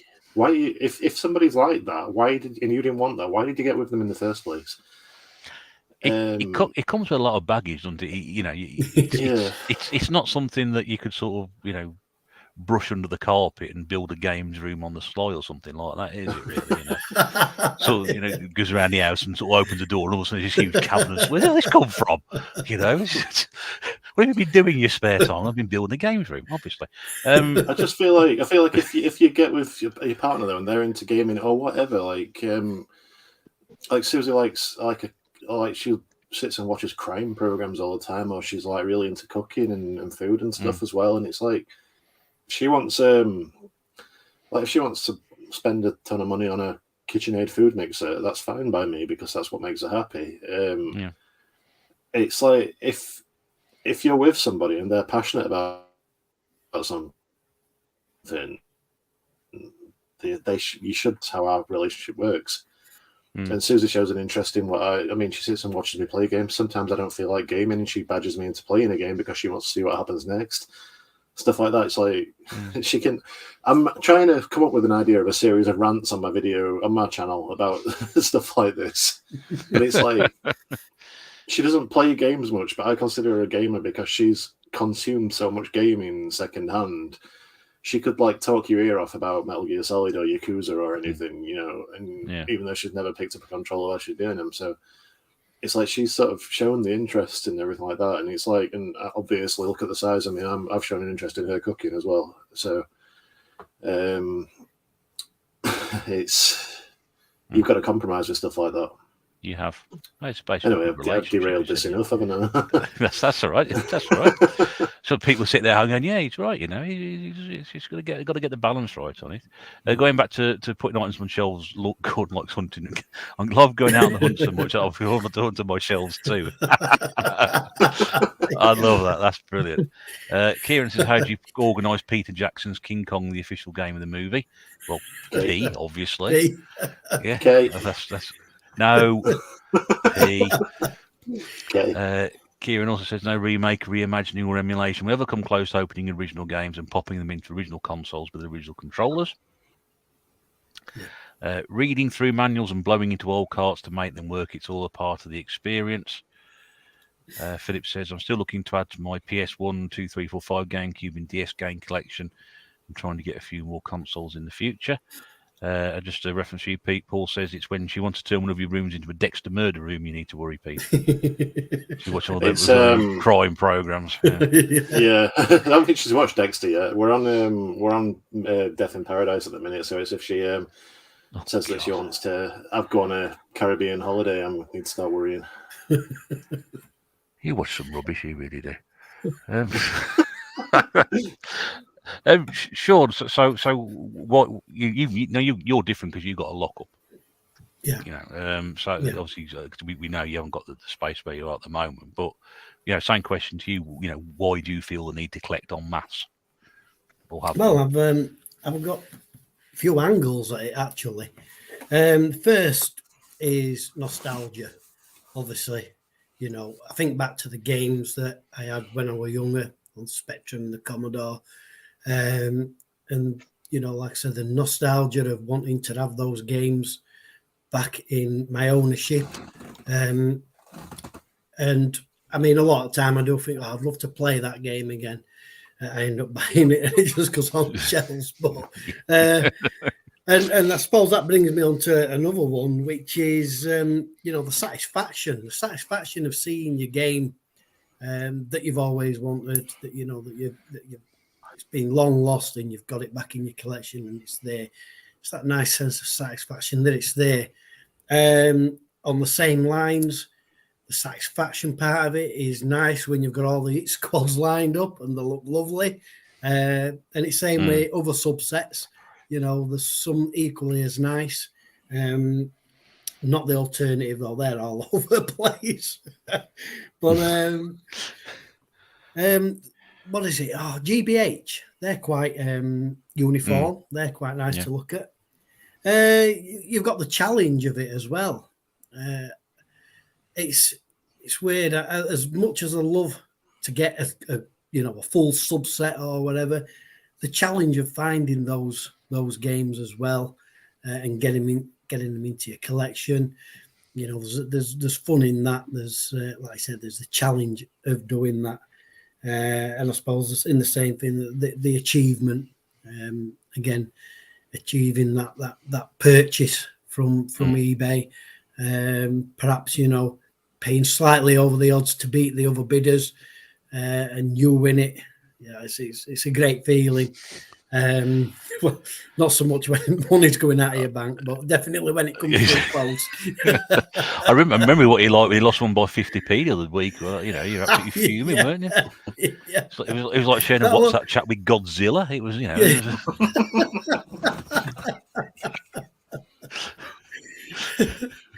Well, raw 50p. Swines. And out of those, I think nostalgia is the main one for me. Yeah, it's having those games that I used to love playing as a kid, and having them back in my collection. I mean, from that point of view, for myself as well, it's like having the games that I didn't have. So I remember seeing. I mean, so many of them I missed out on so many different systems. So I didn't get the system until '89. There's so many games that I wanted to play, and it's now I had the chance to collect those games I've heard or read about or whatever, and add those in, and with the intention of one day playing them. That's never going to happen. But you know what I mean. It just happens as it is. David's chipped in with this. He says he does it for the girls it attracts, which obviously is working out really well for him at the moment. So I don't think, yeah. Do you fancy coming back to my game room? Oh, where was all the girls gone? Does it ever work for anybody? Do you fancy coming back and see my alphabetized collection of hit squads? There's a detail that needs to be made. Sorry. Get on it, please. Yeah, before somebody else jumps, they get on it. Yeah, first tNb branded T-shirt. Do you want to come back to see my games room and my advertised collection again? The worst thing would be if they came in and started moving your teas around to put them in the Disney section. That would just completely throw it out. But there you go. Tetley certainly agrees with you on your comment, Sean. About what you were doing with that one there. Kieran says, being able to play games that you didn't quite get around to your youth is amazing. I agree. And in some cases, you think, what was the point in that? I waited 35 years to play that game. It's terrible, but that's part of it, isn't it? Gordon says, I love getting games that I love the look of in magazines back in the day. Then they turned out horrible. Yep, that's exactly what I just said. Yeah. Mark, Judge Strocky, Sean's friend, who collects stuff in the hope of a financial reward in a decade or two. I'll come back to that one, Mark, because I want to ask Rob the very same question, but I think that's an interesting point, that one. So, Rob, I mean, we know you're obviously a huge 360 collector. That's the big bulk of your collection. Yeah. But, you pick all the stuff up that interests you. But again, sorry. Same question. No, I think you're just about to say there's anything that interests me. Absolutely, I'll pick it up. I think one of the main reasons is obviously when we were a lot younger, we didn't have a job. Obviously, we had pocket money and stuff like that. We always dreamed of, didn't we, as kids? Oh, wouldn't it be cool if I just had 100 games or something at home, or I had loads of games around me? It's almost like living out a childhood dream. In one way, is one way I look at it. But I mean, I did stray, and I'll explain why in a second. Because I've always said that I have a collection, and I'm collecting because I intend. I mean, there's more games there than will last my lifetime. But believe it or not, the intention to actually play whatever I buy at some point now is the premium reason for buying it. Like I said, I want achievement out of every 360 game possible, which, as we know, I'm working on. So that's the reason for going for a full 360 set, as well as loving it. But no, like I said, I did stray from it. I did decide to go for full PlayStation 1 Platinum set, and I was I was doing quite well. And then I knocked that idea on the head because I thought, I don't like sort of turn-based combat, so why am I buying Final Fantasy games? I'm not into stealth, and I will never play voluntarily Metal Gear Solid, so why have I got that? So I knocked that idea on the head, and I've kept the ones that I do intend to play. So I've almost built a collection because it's stuff that I want to play. You know, people could say, like, why are you going for a full set? Because, you know, there are games in that set that I've now 1000G that I'm probably never going to return to. So I don't need those. So there is a possibility in the future. I've got so close to the full set, I'm going for it. But I've always maintained that once I go to the full set, if I'm done with that game and I'm never going to play it, once I get that full set, I could probably start selling games off, especially if they reach good value. Like, I've got a couple that are good value and sitting in my collection that I'm done with. Like, I have 1000G out of Asterix on the 360. That's a game that's worth over £50. I have the, you know, well publicized, famous My Horse and Me 2, and I've even 1000G'd that, and that's now shot up to £75 on CX. You know, so you know what, I'm never going to play it again. So, like I said, that my reason is I collect to play. So once I'm done, why have I still got it? So once I get that full set, is a danger that parts of it could be moved off. If I haven't got all the achievements in it, I'll keep it. And if it's a game that I like that 1000G'd and I'm still going to play it, you know, like most of my fighting games, if I ever get that done, I'm going to keep them. I love my fighting games. I could go back and play them. God, the English language is hard at times. But yeah, no, that's pretty much it. You know, I collect to play with the intention, and I say he's living out a childhood dream as well at the same time, isn't it? Surrounding yourself with them. That's right. That's right. These, by the way, are my original ones. I've got too much history and nostalgia growing up to get rid of these. Some of these I'll probably never play again, but at the same time, these are my childhood, and they're going nowhere because they mean too much as well. And also, I've got you as well, because you picked up on this, by the way. You didn't know Sonic 2 is above Sonic 1, so haha. It's got a sticker on it. I couldn't see, can I? That could be Sonic something else for all I know. The fact you put it there sort of disguises the fact that you did it in the first place. So I nearly accidentally alphabetized the stickers, and I didn't intend it. Look, Roller X called and just gave it. Look what I done. Pure accident. There we go. Philip's off. Thanks for calling in, Phil. We'll hope to see you again very, very soon. Thanks for your contributions this evening. So just going back to Mark's question, who collects stuff in the hope of financial reward in a decade or two? I mean, the way I would sort of go from that is if you are out and about finding stuff and you find it cheap enough and then it accumulates in value, or you know you got yourself a bargain, you do it. But I mean, you wouldn't just buy. I certainly wouldn't go and buy specifically buy games to get a financial reward. I mean, I've been lucky with some of the things I have got cheap that I know now are worth many, many more times than I paid for them. But that usually is the exception rather than the rule. Anybody want to add anything to that? I just think personally that's the wrong reason for collecting. But again, it's down to me, like my sort of it's down to like me wanting to collect because I want the stuff. I don't know. I just think it's the wrong way of doing things if all you're doing it for is a financial reward. There's no passion behind it. Sorry? I was going to say, is it really collecting or is it investing? Yeah, so it's investing. Because if you're collecting, you intend to keep, don't you? So if you're actually buying to sell on, you're actually investing, aren't you? Yeah. It's like I do get a good feeling when I buy something cheap and then it's worth a lot. Like I got last week, I got that copy of Parasite Eve for £30, and then got home and Nave's like, "That's about good." And I looked it up and it's like, yeah, it's selling for upwards of 100 on eBay and stuff like that. So I've got my Symphony of the Night on the shelf, which I spent £15 on, and now it's like upwards of 500. Yeah, I wouldn't dream of selling them.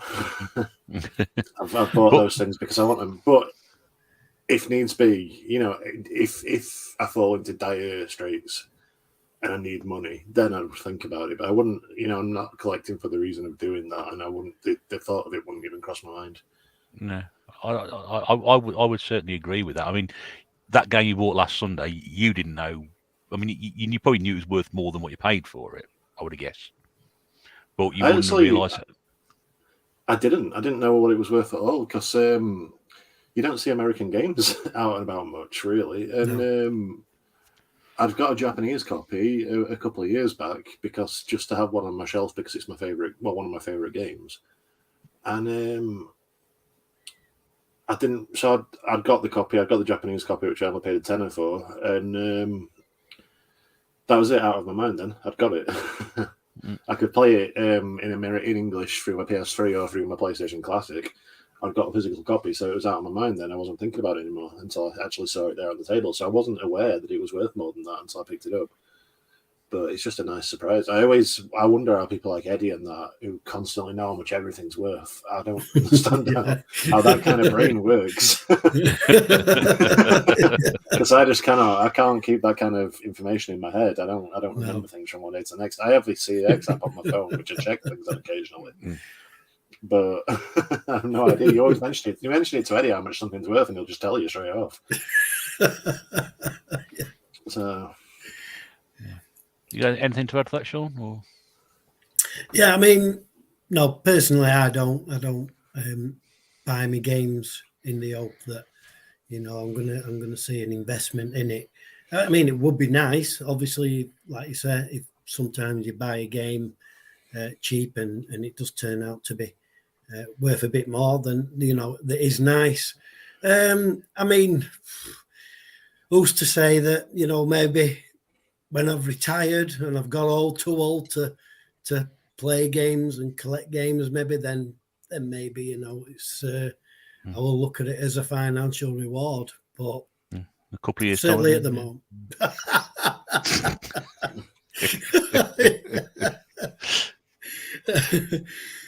But no, at the moment, I certainly wouldn't even consider it. And I don't think I've ever purchased a game and made any money on it.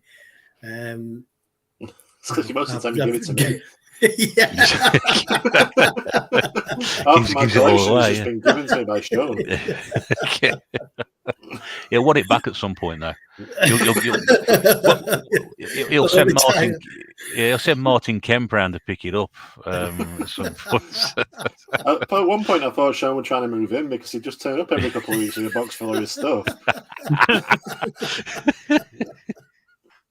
Oh dear me. Yeah, I mean, I can't really add much more to that. I've always said if I, you know, inevitably at some point in the future, as Sean said, you know, when you retire, you get to the point where you're just too old to play things like. I mean, you know, we've all said before, as we get older, the reactions go. So, you know, and obviously age and whatever catches up with you eventually. And I always said that at some point in the future, if I do, and you know, that time comes where I'm going to sell it all. If I spent £1 on the game and I sell it for £2, I'm happy because, you know, or if I make back my £1 and whatever, or whatever. But I've not bought anything ever to, you know, sort of have a financial reward in the future. Like I said, I've been looking to buy some games now which are worth a little bit of money, and they have gone up quite a bit. Now I'm quite looking at, you know, a few titles like that, but I don't many. You know, most of my stuff is probably either a little bit more or what I paid for it, which I'm happy with. But I don't buy it for that reason. And I think, as Rob said, and I think Pete doesn't, well, you're doing it probably for the wrong reason if that's the case. I've always mentioned the fact that gaming now and games seem very much like antiques. In some cases, people will be on you know, pay a lot of money for a certain game because they know it's probably likely to go up a little bit in value. But I don't think that's the right way to do it. It's not a vase. It's not a Ming vase that's going to sit somewhere and accumulate value. There is going to be some value to it, but as we'll go through some great comments here about people just responding to that. Thank you for that question, Mark. It's a really interesting one. Yeah. And there's quite a few people who've got some opinions on it. Kieran says he hates their valuable increase in value, always contemplating selling them when times are tough and some are way too expensive. David said, personally, I will never sell anything going out Viking style with all my games piled up around me. All that plastic burning. There we go. Tetley says, David on a raft made out of video games. Pushed out to sea Viking style. There we go. Off he goes with all that. Danny says, we all enjoy all sides of retro gaming, the purchasing, the collecting, the playing, and the values of them. So it's win-win all the way. Paul says, for me, if you're buying games in hope that increased in value, then you're buying for the wrong thing. If you want a financial reward in the future, bricks and mortar are where you should collect. So you should buy houses instead then, by the sound of it. But no, I think it's quite a few people did agree with that one, David, Pixel Plug. You want to say, Rob? No. I thought you were waving around. No, sorry. If I do that, then I want to say something. Oh, sorry, mate. Yeah, that's right. I'm Not trying to. Oh, that one. That's the other one, isn't it? Tetley says the value of the game will almost certainly drop in future. In my opinion, so anyone investing must be bonkers. Most games I collect are cheapest, thankfully. And again, I think that's right. Stuart said, I don't see value when I look at my collection. I see cost, and I want the cost to be as low as possible.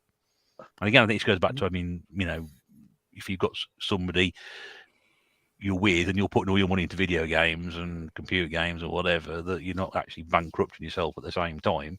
You're being sensible about it. It's not worth getting into serious financial issues with. Kieran agrees with Pete.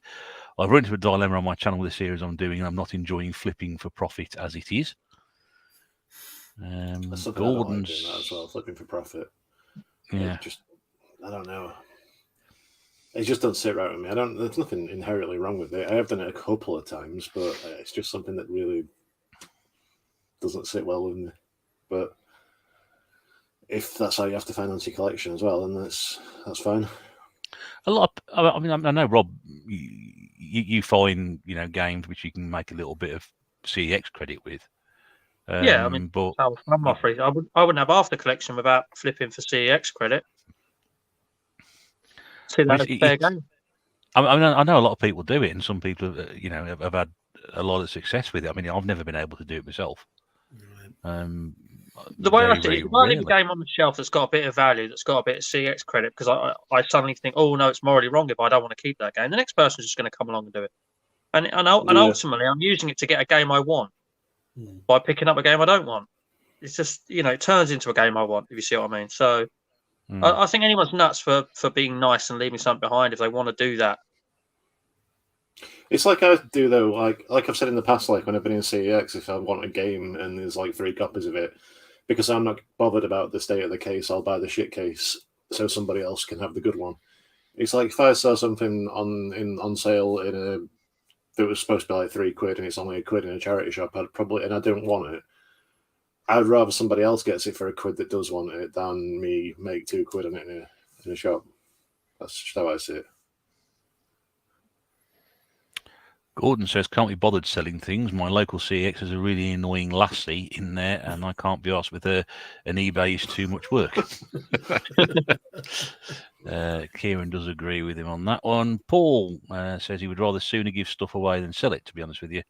Would sooner someone got the pleasure of it than me taking it to a big corporate. And again, I think that's why so many of us swap stuff with people, or say, you just send somebody a package saying, give me your address, I've got a few games to send you, because we know that you'd appreciate it, and rather than go through the process of wanting to sell it or move it on that way, we know somebody would appreciate it and somebody would collect it, and I'd benefit. I mean, people. I mean, Retro Ed bought me a big bag of games at the event last week, and he didn't say he was bringing them to me. And I didn't ask him to bring them to me, but he said, I was clearing some stuff out, and I thought you might be interested in these. And that's how a lot of us think. We would, he wouldn't think of coming to me and saying, "Oh, you can have these. Give me a tenner." I mean, there's some value in it. I understand that. We don't giving copy people. We don't hand round copies of Secret of Mana box with instructions on the Super Nintendo to each other. You want to give somebody a fair representation of the value of it.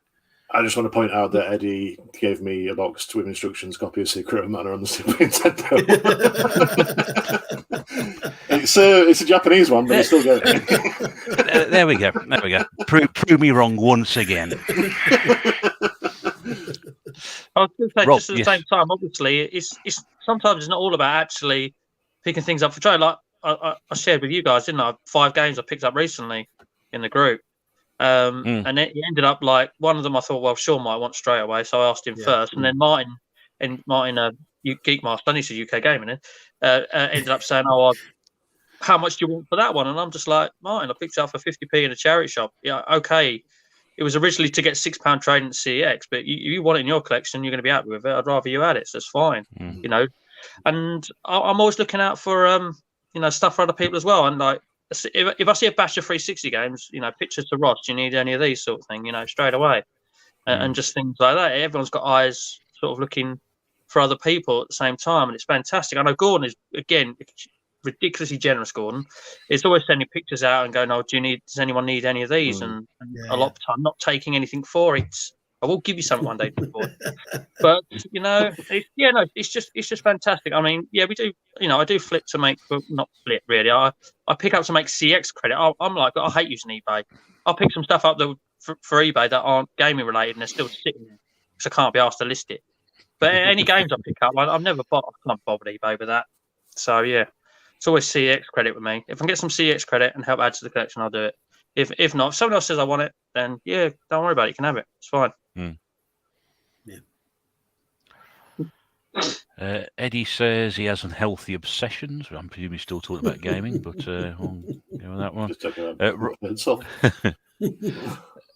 Ross said it's good to know what your games are worth, but most of us aren't going to sell up, so the value is meaningless. Tetley says, I've only got 2 valuable games. I own them from you and only kept them as they were my favourites from those systems. Fire Emblem Cube and GameCube and Wii. The first are worth about 250 quid, I think, but I'd never sell it. Some of those you just end up falling into, don't you? You have a game and over the years it appreciates in value, and then all of a sudden before you realise you're sitting on a game which is worth a couple hundred quid, and that's not the reason you bought it. You bought it to play the game all those years ago, just because you've held on to it.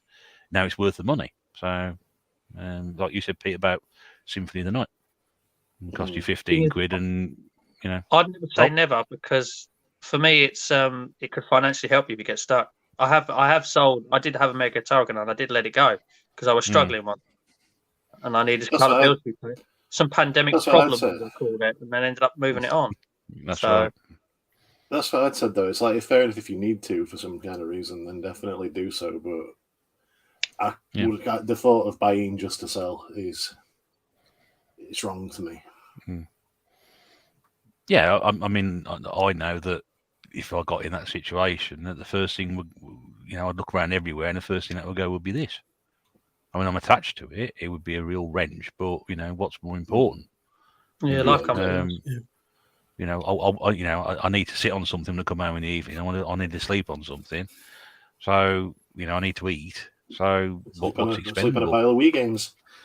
I could do, yeah. Some of them Wii games, you better buy a sandwich, eh? Cheeky son. I shan't be selling the games here until the energy prices come down, because all the insulation will go out of this room. So,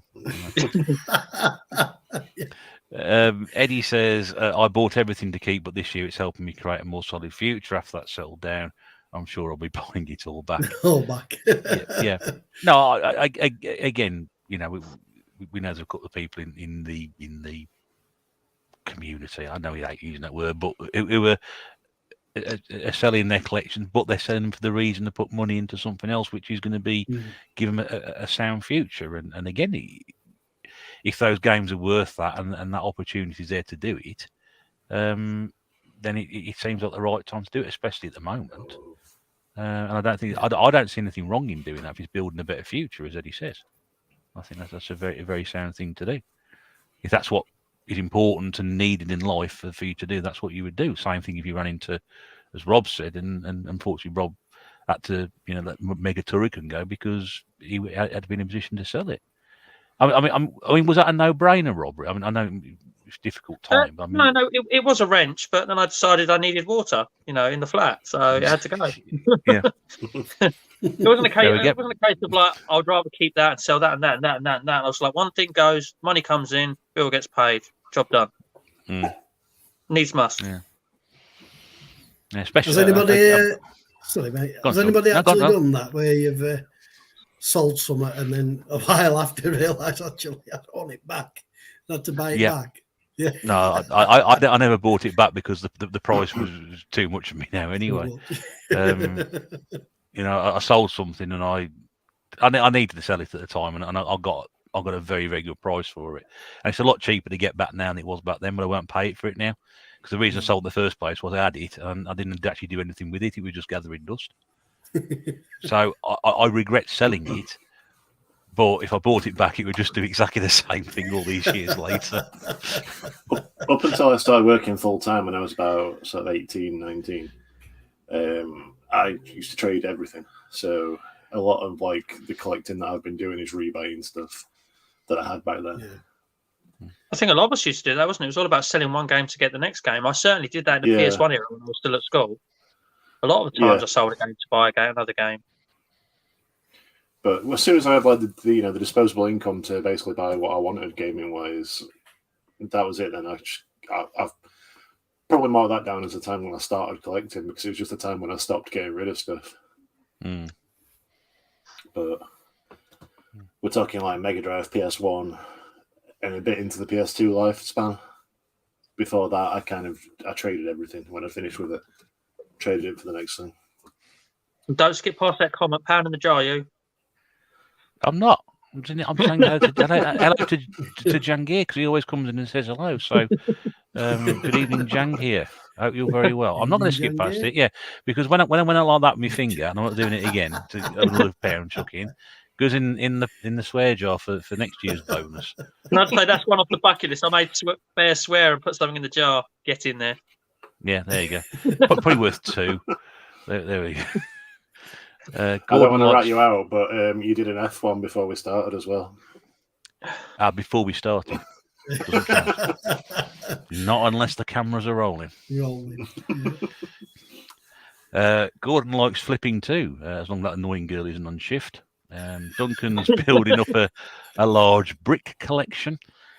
Kieran again agrees with what you were saying there, Pete, as well, which is good. Gordon again, 7th and 8th gen are great games to be buying now because they are mostly bloody cheap and brilliant games. That was Gordon, by the way, not me. Okay, so that's another pound in the jar. PS3 and PS4, Xbox One wildly cheap at the moment too. Paul says people hate on Xbox, but with current gen console, you can essentially play 3 prior gen as well as current. Not very many companies commit to that. Ross is getting close up everything he had as a kid. Always my first goal when it came to collecting. I want to know what he still needs. Sorry? I wonder what he still needs. I was going to say, how much stuff did he have as a kid? Yeah. Have you seen his games for him? Sport to ceiling. He's going thick in places as well. You think you've got good installation? You've got nothing on him, mate. Do we collect Xbox One? Will they not potentially be useless one day? All of like this last this generation before, most of that is going to be useless one day when they finally switch off the servers that hold the games online, because a lot of the games nowadays are just DRM on a disc, and you just you just put the disc in and it downloads the game off the internet anyway. So yeah, pretty much everything. Not everything, but like Rockstar are good at actually having the games on the disc. But a lot of games nowadays, especially stuff like Limited Run and that, where it's like games that were intended to be digital only, they are pretty much just download codes on discs. So at some point, basically everything going forward is going to be useless. Ross said he may have gone on a little tangent while getting bits back. Back on the subject of passing stuff around, Dave said, love giving stuff to friends, always great to add to other people's collections. And he's given you a few things over the years, which is always appreciated. Danny says he does flip games to sell as well, not so much a profit, but more the hobby for collecting and enjoying purposes. I mean, again, it's not so much. I don't have an issue with that. If you're buying stuff, and you to get some value out, and you think, well, I can get some money to get other items into my collection. That seems to be a very acceptable thing to do. So. Scott still has everything as he had as a kid. That must be very rare. Very few people must be in that position. Pete, you've just crushed Gordon's soul in 30 seconds there. It's like I said, it's not everything, but a lot of games are that way, which is why you need an internet connection and why the games start downloading updates as soon as you put the disc in and stuff like that. Even the ones that are on disc, though, by the time you actually play them, they've got so many updates packed into them and stuff that if you try playing the raw version, it'd be terrible as well. So, yeah. Hashtag live for the moment. Duncan says, I know someone with a full Xbox One set. Is it depreciating? I would say it's probably worth about Yeah, it's probably worth about £5 less than it was when we started about an hour and 3/4 ago. So, the Game Pass is such a brilliant idea, but it is depreciating the value of their physical games because a lot of them you can just play, without leaving the house. Yeah, They won't stay on there forever, though. Sorry? They won't stay on there forever, though. No, exactly. Yeah. Maybe their own stuff will, potentially. But anything else can be removed. Yeah, again, it's one of those. Do they depreciate the value or not? I don't know, because some games shoot up in value when they go backwards compatible and they start dropping down again, and you get the modern HD remakes. I mean, the good thing about buying the disc is if the game gets delisted but it had a disc copy, you still put the disc in and it'll still activate it and download it. Like, just because you've got a disc, that doesn't affect, or just because it's been delisted, it won't affect you if you've still got the disc. Are Switch cartridges the same? No, they tend to be on the cartridge because I don't know why, but they just tend to be. Gordon says internet connections is a luxury commodity in Scotland, along with soap, toothpaste. I'm joking. Fruit.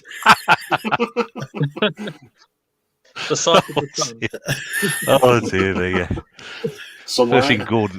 First thing Gordon's going to do when he meets me, he's going to punch me straight on the face. As well as everybody else Scottish as well.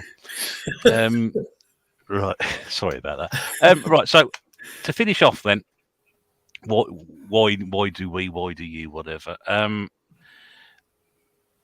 Why do we have an affinity for certain? Why do we collect for certain systems and others? Why do we like other systems and not like other ones as such? What's the attraction to them? Now, for me, obviously, I've got this giant pile of plastic tap behind me, the Wii wall. What's the attraction for the Wii? Well, the attraction for the Wii was the fact that, first of all, it was motion controls. I love a gimmick, as you can tell. I really, I love the gimmick of it. I thought it was, the first system I played that made me think, wow, I really want one of these. Now, when I play games on the show, I'll go back to the N64 when my friends had N64s and Super Nintendos. It wasn't much they had one and I wanted one. It's the games they were playing. And I thought I want to play that game. But in order for me to play that game, I'm going to need that system. Whereas the Wii, when I first played it, it's like, I want one of these to play these games and really get into it. So I like a gimmick.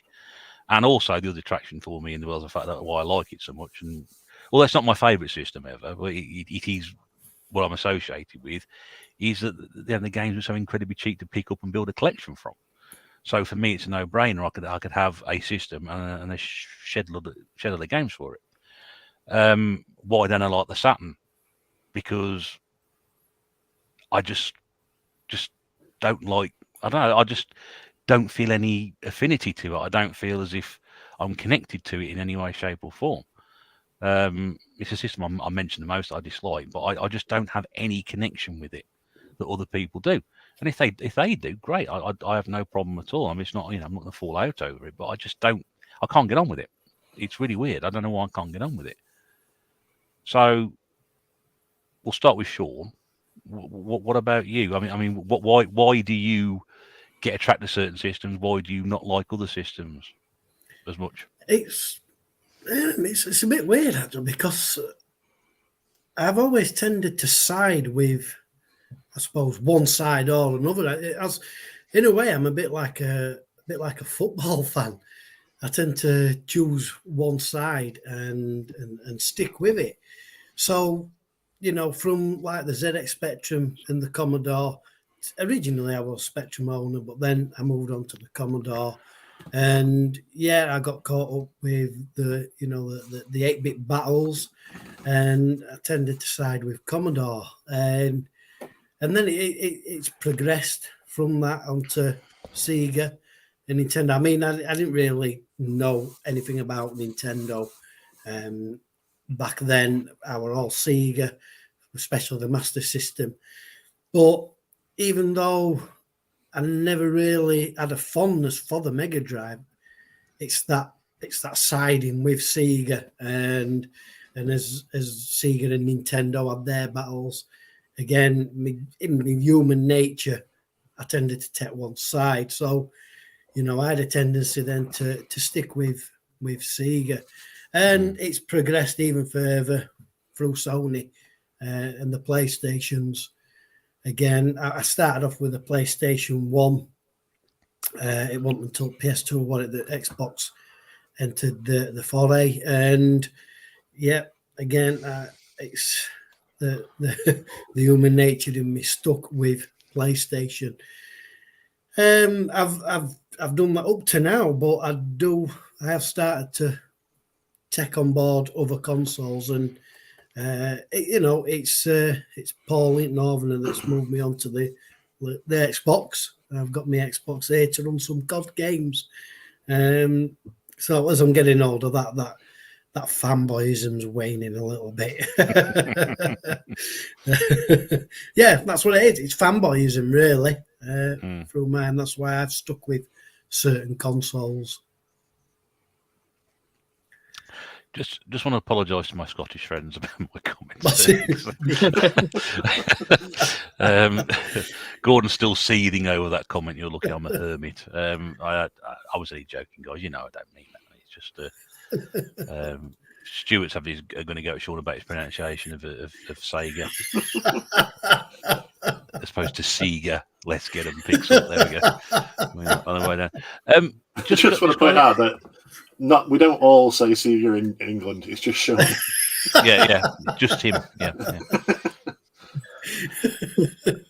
I just want to address this comment from Duncan as well, because he said collecting games just because they are cheap is hoarding.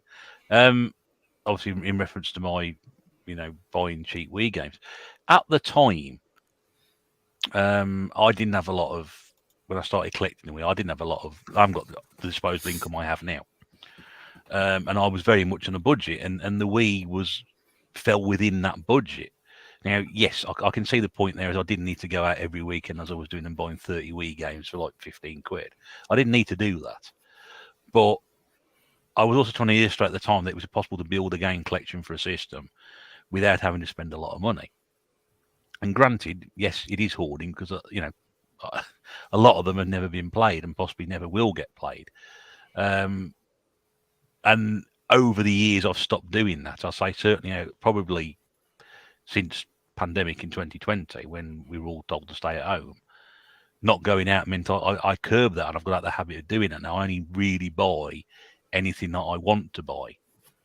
So my habits have changed. But back then, yes, it probably was a combination of hoarding, stroke collecting, but for whatever reason it was. So at the time, that was where I was. If I wanted to buy games and stuff, that was what I was limited to. So that's why I did it.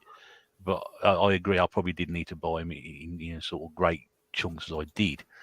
Danny says the Nintendo and Sega 8-bit and 16-bit wars have gone from intense rivalry to friendly rivalry. It'll be interesting to see if Xbox and Sony go the same way or not. Sean obviously watches too much Aussie YouTube. So does Retro Red Steve then. Yeah, he does. Yeah. He watched it in black and white. Going back that far. Jangir says, for me, it's nostalgia. Yep, I think it's the same way that a lot of people think. It is only the old man that says Shenmue as well. Mrs. Bear says she can only ever think of it as Shenmue now. Yeah, it's rubbing off on everybody. Yeah, even Stuart says it as well. That may be because of his accent. Oh, sorry, I'll bash the Scots again. Sorry. Yeah, sorry.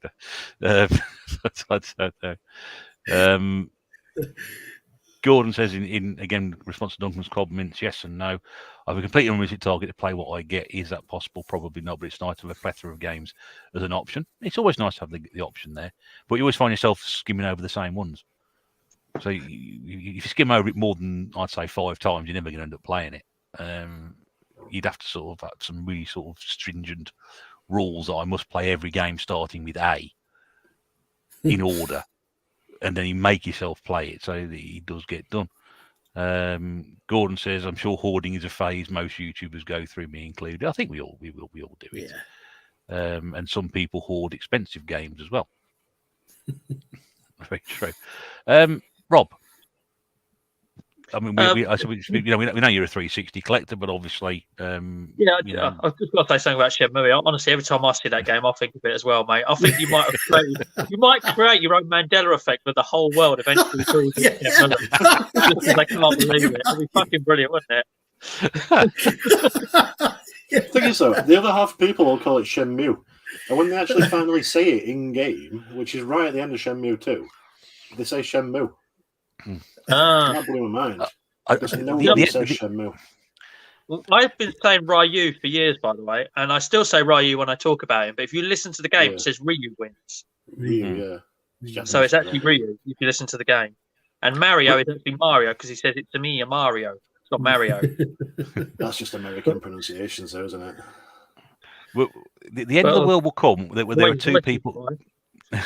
When the end of the world will come, there are two people left standing, and the argument they will have is one of them will be saying Shenmue, and the other will be saying Shenmue, and then they'll both kill each other, and that will be the last conversation the world ever has. The last two humans will die eventually over that argument. Make that film. Make that film, yeah. And a book, obviously. Read the book first, then go and watch the film. Fuck the book. Sorry. Anyway, sorry, back to what you were saying, Rob. Sorry. Look, what was the question again? Why do you collect for the 360, and why do you not collect for other systems, or why do you not have connection to other systems? Yeah. Well, I'm not sort of 100% fixed to just buy a 360. But obviously, it's my main interest. I have got a PS3 sitting under the TV that plays 1 and 2. I don't have any Nintendo stuff. I guess that's where that's where my interests aren't. That's all it is. My interests aren't. Like I said, I'd never sort of form any sort of elitism against a console. I've always said that game how you want to game, play what you want to play, and collect what you want to collect. Yeah, there is no fanboyism. There is no rivalry with me. There never has been. I've always been interested in what people prefer. So again, like when I grew up, the first thing I ever owned, I was given the choice of a console. I chose handheld, and then I chose the Game Gear because it was in colour, and the games on it interested me more, and the fact it was colour interested me more, so I went for that. Same reason I went for a Mega Drive. I just preferred Sonic over Mario and things like that, And then Dreamcast because it played the arcade games that I've always wanted to play. I wanted to play Virtua Striker, Virtua Tennis, Soul Calibur, Daytona, all that, Crazy Taxi, all that lot at home. So I bought a Dreamcast, and I was going to say, the same thing happened with Xbox. I remember going to a mate's house and playing the Xbox, and I had my own profile in it, and that thing popped up at the bottom, and I was like, that's fantastic. What's that? And then I love the achievement system. So, that's what got me into Xbox. I came in at the Xbox 360. I never had the OG Xbox. I came in at the 360 and never looked back, to be honest with you. I love the system. There's so much variety in it for me. So many racing games on it. I like racing games. I like fighting games. There's loads on that as well. Not much of an RPG fan, even though apparently it's got some absolute belters on it as well, But for me, it's just got a great library as well. And the achievement system, you just get so much more out of your game. Some people go, "Oh, play the game you're meant to play. Play the game the way you're meant to play." Is an argument I get. And I'm like, you do realise it's the developers that make the achievements, So where's your argument there? And it gives you more out of a game as well. You can just complete the game, finish the game, move on if you're not into achievements. But who doesn't want to play Dead Space just using the plasma cutter that you're given at the beginning all the way through without changing weapons? Probably not a lot of people, but give me the challenge and I'll go for it. Why not? Yeah. It's just I like a challenge. I was going to say I've always been into it, and like I said, there's elitism needs to die, and preferences are a thing. Like I'll repeat it again: game how you want to game, play what you want to play, buy what you want to buy, collect what you want to collect. No rivalries with me. If people try and start one up, I'm just like, okay, yeah, whatever. Yeah. Very well made. Very well made. And then Pete's charged himself up in the corner over there. Listen, Pete's got like a plasma ball next to him. He keeps putting his hand on it, and I'm just boosting his energy levels. It's a fidget thing. It's another reason why I game rather than watching TV is because I'm a fidgeter and I need to do something with my hands. And I've got like a variety of fidget things around, but the best thing is one of these plasma balls. I can just sit there and play with it. But if I put all my hand on it, my headphones beep and Spotify starts playing on my laptop. Oh, wow. I don't know why. We thought that you didn't get any electricity coming out of those things. It's short, isn't it, somewhere?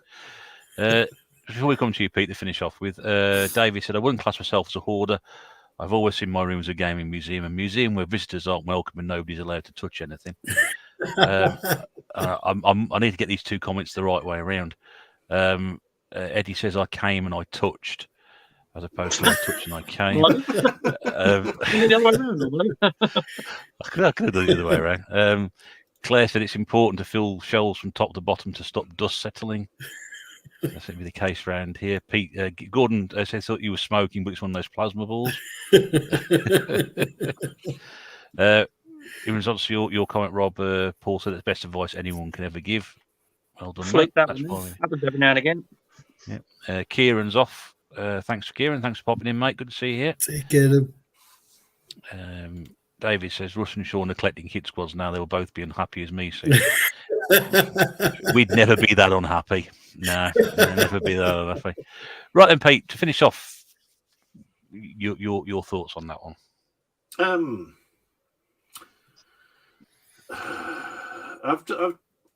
The reason that it's like John talked about siding with stuff, and I think the only reason I ever did that was because when you're a kid, you can't afford to have both. And because of the whole siding with things is the reason I started off just being on the Sega side and then migrated to PlayStation. And that's why I'd much rather play like Sega stuff than Nintendo if we're talking 16-bit or 8-bit. And it's why I'd rather, most of my 32-bit onwards collection is PlayStation based. I said earlier, it's not about nostalgia. It's just those are the consoles that I was used to, the joypads that I'm used to, and what I like. I still love every console, really. I think a console's only as good as the games that are on it. I think I've said before in the past, every console, I see merit in every console apart from the Xbox One. And the reason I hate that so much is because it feels like gaming was an afterthought on it. It's like you buy it and it's like, look, you listen to music, watch TV, all that kind of shit. And then the Xbox, then gaming's like something you can do as well if you feel like it. The Xbox Series X has got virtually the same interface, but it gets rid of all that shit and it's a fantastic machine. So, yeah, I'm fully. I don't think there's any kind of profit to be made mentally or, in any kind of way for fanboyism. I think people who limit themselves because of some kind of perceived loyalty are absolute idiots. I've always wanted, if I'm financially able to have every console, then I will have every console because, if I want to play Uncharted, I will play Uncharted. But if I want to play Gears of War, I'll play Gears of War, and I'm not missing out on anything. And I don't see why people have some kind of sense of superiority that they are limiting what they can play. I just, It's just the reason why I side towards PlayStation is because I prefer the PlayStation controller. I've always preferred the way the consoles are set out, the menus and stuff, and that is mostly because they're the ones I'm more familiar with, and that's all there is to it, really. That's why I gravitate towards PlayStation and Sega. Yeah. There's other stuff as well. There's things like that I coveted when I was younger, like the Sega Saturn and the Atari Jaguar. And the reason why I love them so much is because that's stuff that I really wanted as a kid, and now I own them. But usually I just favour the stuff that I'm used to.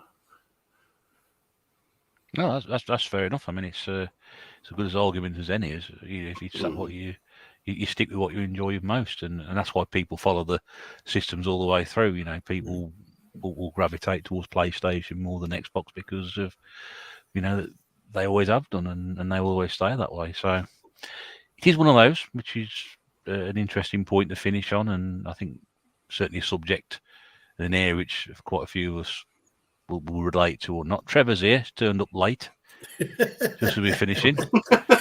Trevor's from Coventry, just out of any interest that he wants to know. But yeah, good to see you, Trev. I did see you last week at the Black Country event, but I think you skipped past the table or something anyway. But we'll catch you again soon anyway.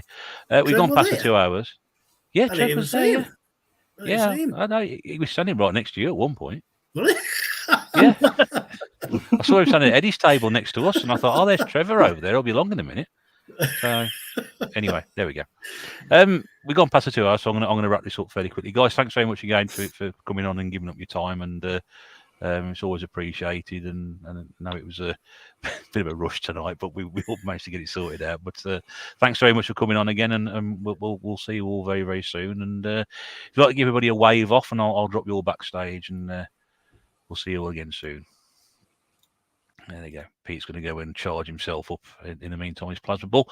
Thanks to everybody once again for contributing in the chat tonight. Another really interesting subject. Hope you found it interesting. It was a bit of a different one tonight, sort of thrown together earlier on this week, but it's sort of subjects, and I'm sure we can relate to. And I know quite a lot of people have contribute in the chat. It's always good that people do. We encourage people to come on. We try and read all the comments out. And once again, I'm sorry, Gordon. I didn't mean to slant you, Stuart, and indeed the entire nation of Scotland. I do apologise for that, mate. Hope you haven't. Hope you've taken it in the spirit it was intended to. Anyway. So we're back in 2 weeks' time. It's the 19th of March, and that I think is going to be our 3rd anniversary show. That'll be 3 years since we started doing it. I don't think we do anything special for it. It'll just be another one of the regular podcasts, but we might just try and do something that may be a little different. We've got a couple of weeks to think about it anyway. And then after that, we're looking for guests for April, 2nd of April, 16th of April, 30th of April. The email address is at the bottom description. It's retrobears1975@gmail.com if you're listening to this. If you want to come on and talk about anything you want to talk about, your subject, you come on, you're the guest, and we will work around that. So if you fancy coming on 2nd, 16th or 30th of April, do let me know. In the meantime, same day as London Gaming Market. Oh, it probably would be, wouldn't it? Penalty £1. What have I said now? Anyway, I'll leave you all to it. Thanks very much indeed for tuning in, and we will see you all again very soon. But on behalf of the tNb, it's Retro Bear saying toodaloo for now. Take care, and we'll talk to you soon. Bye-bye.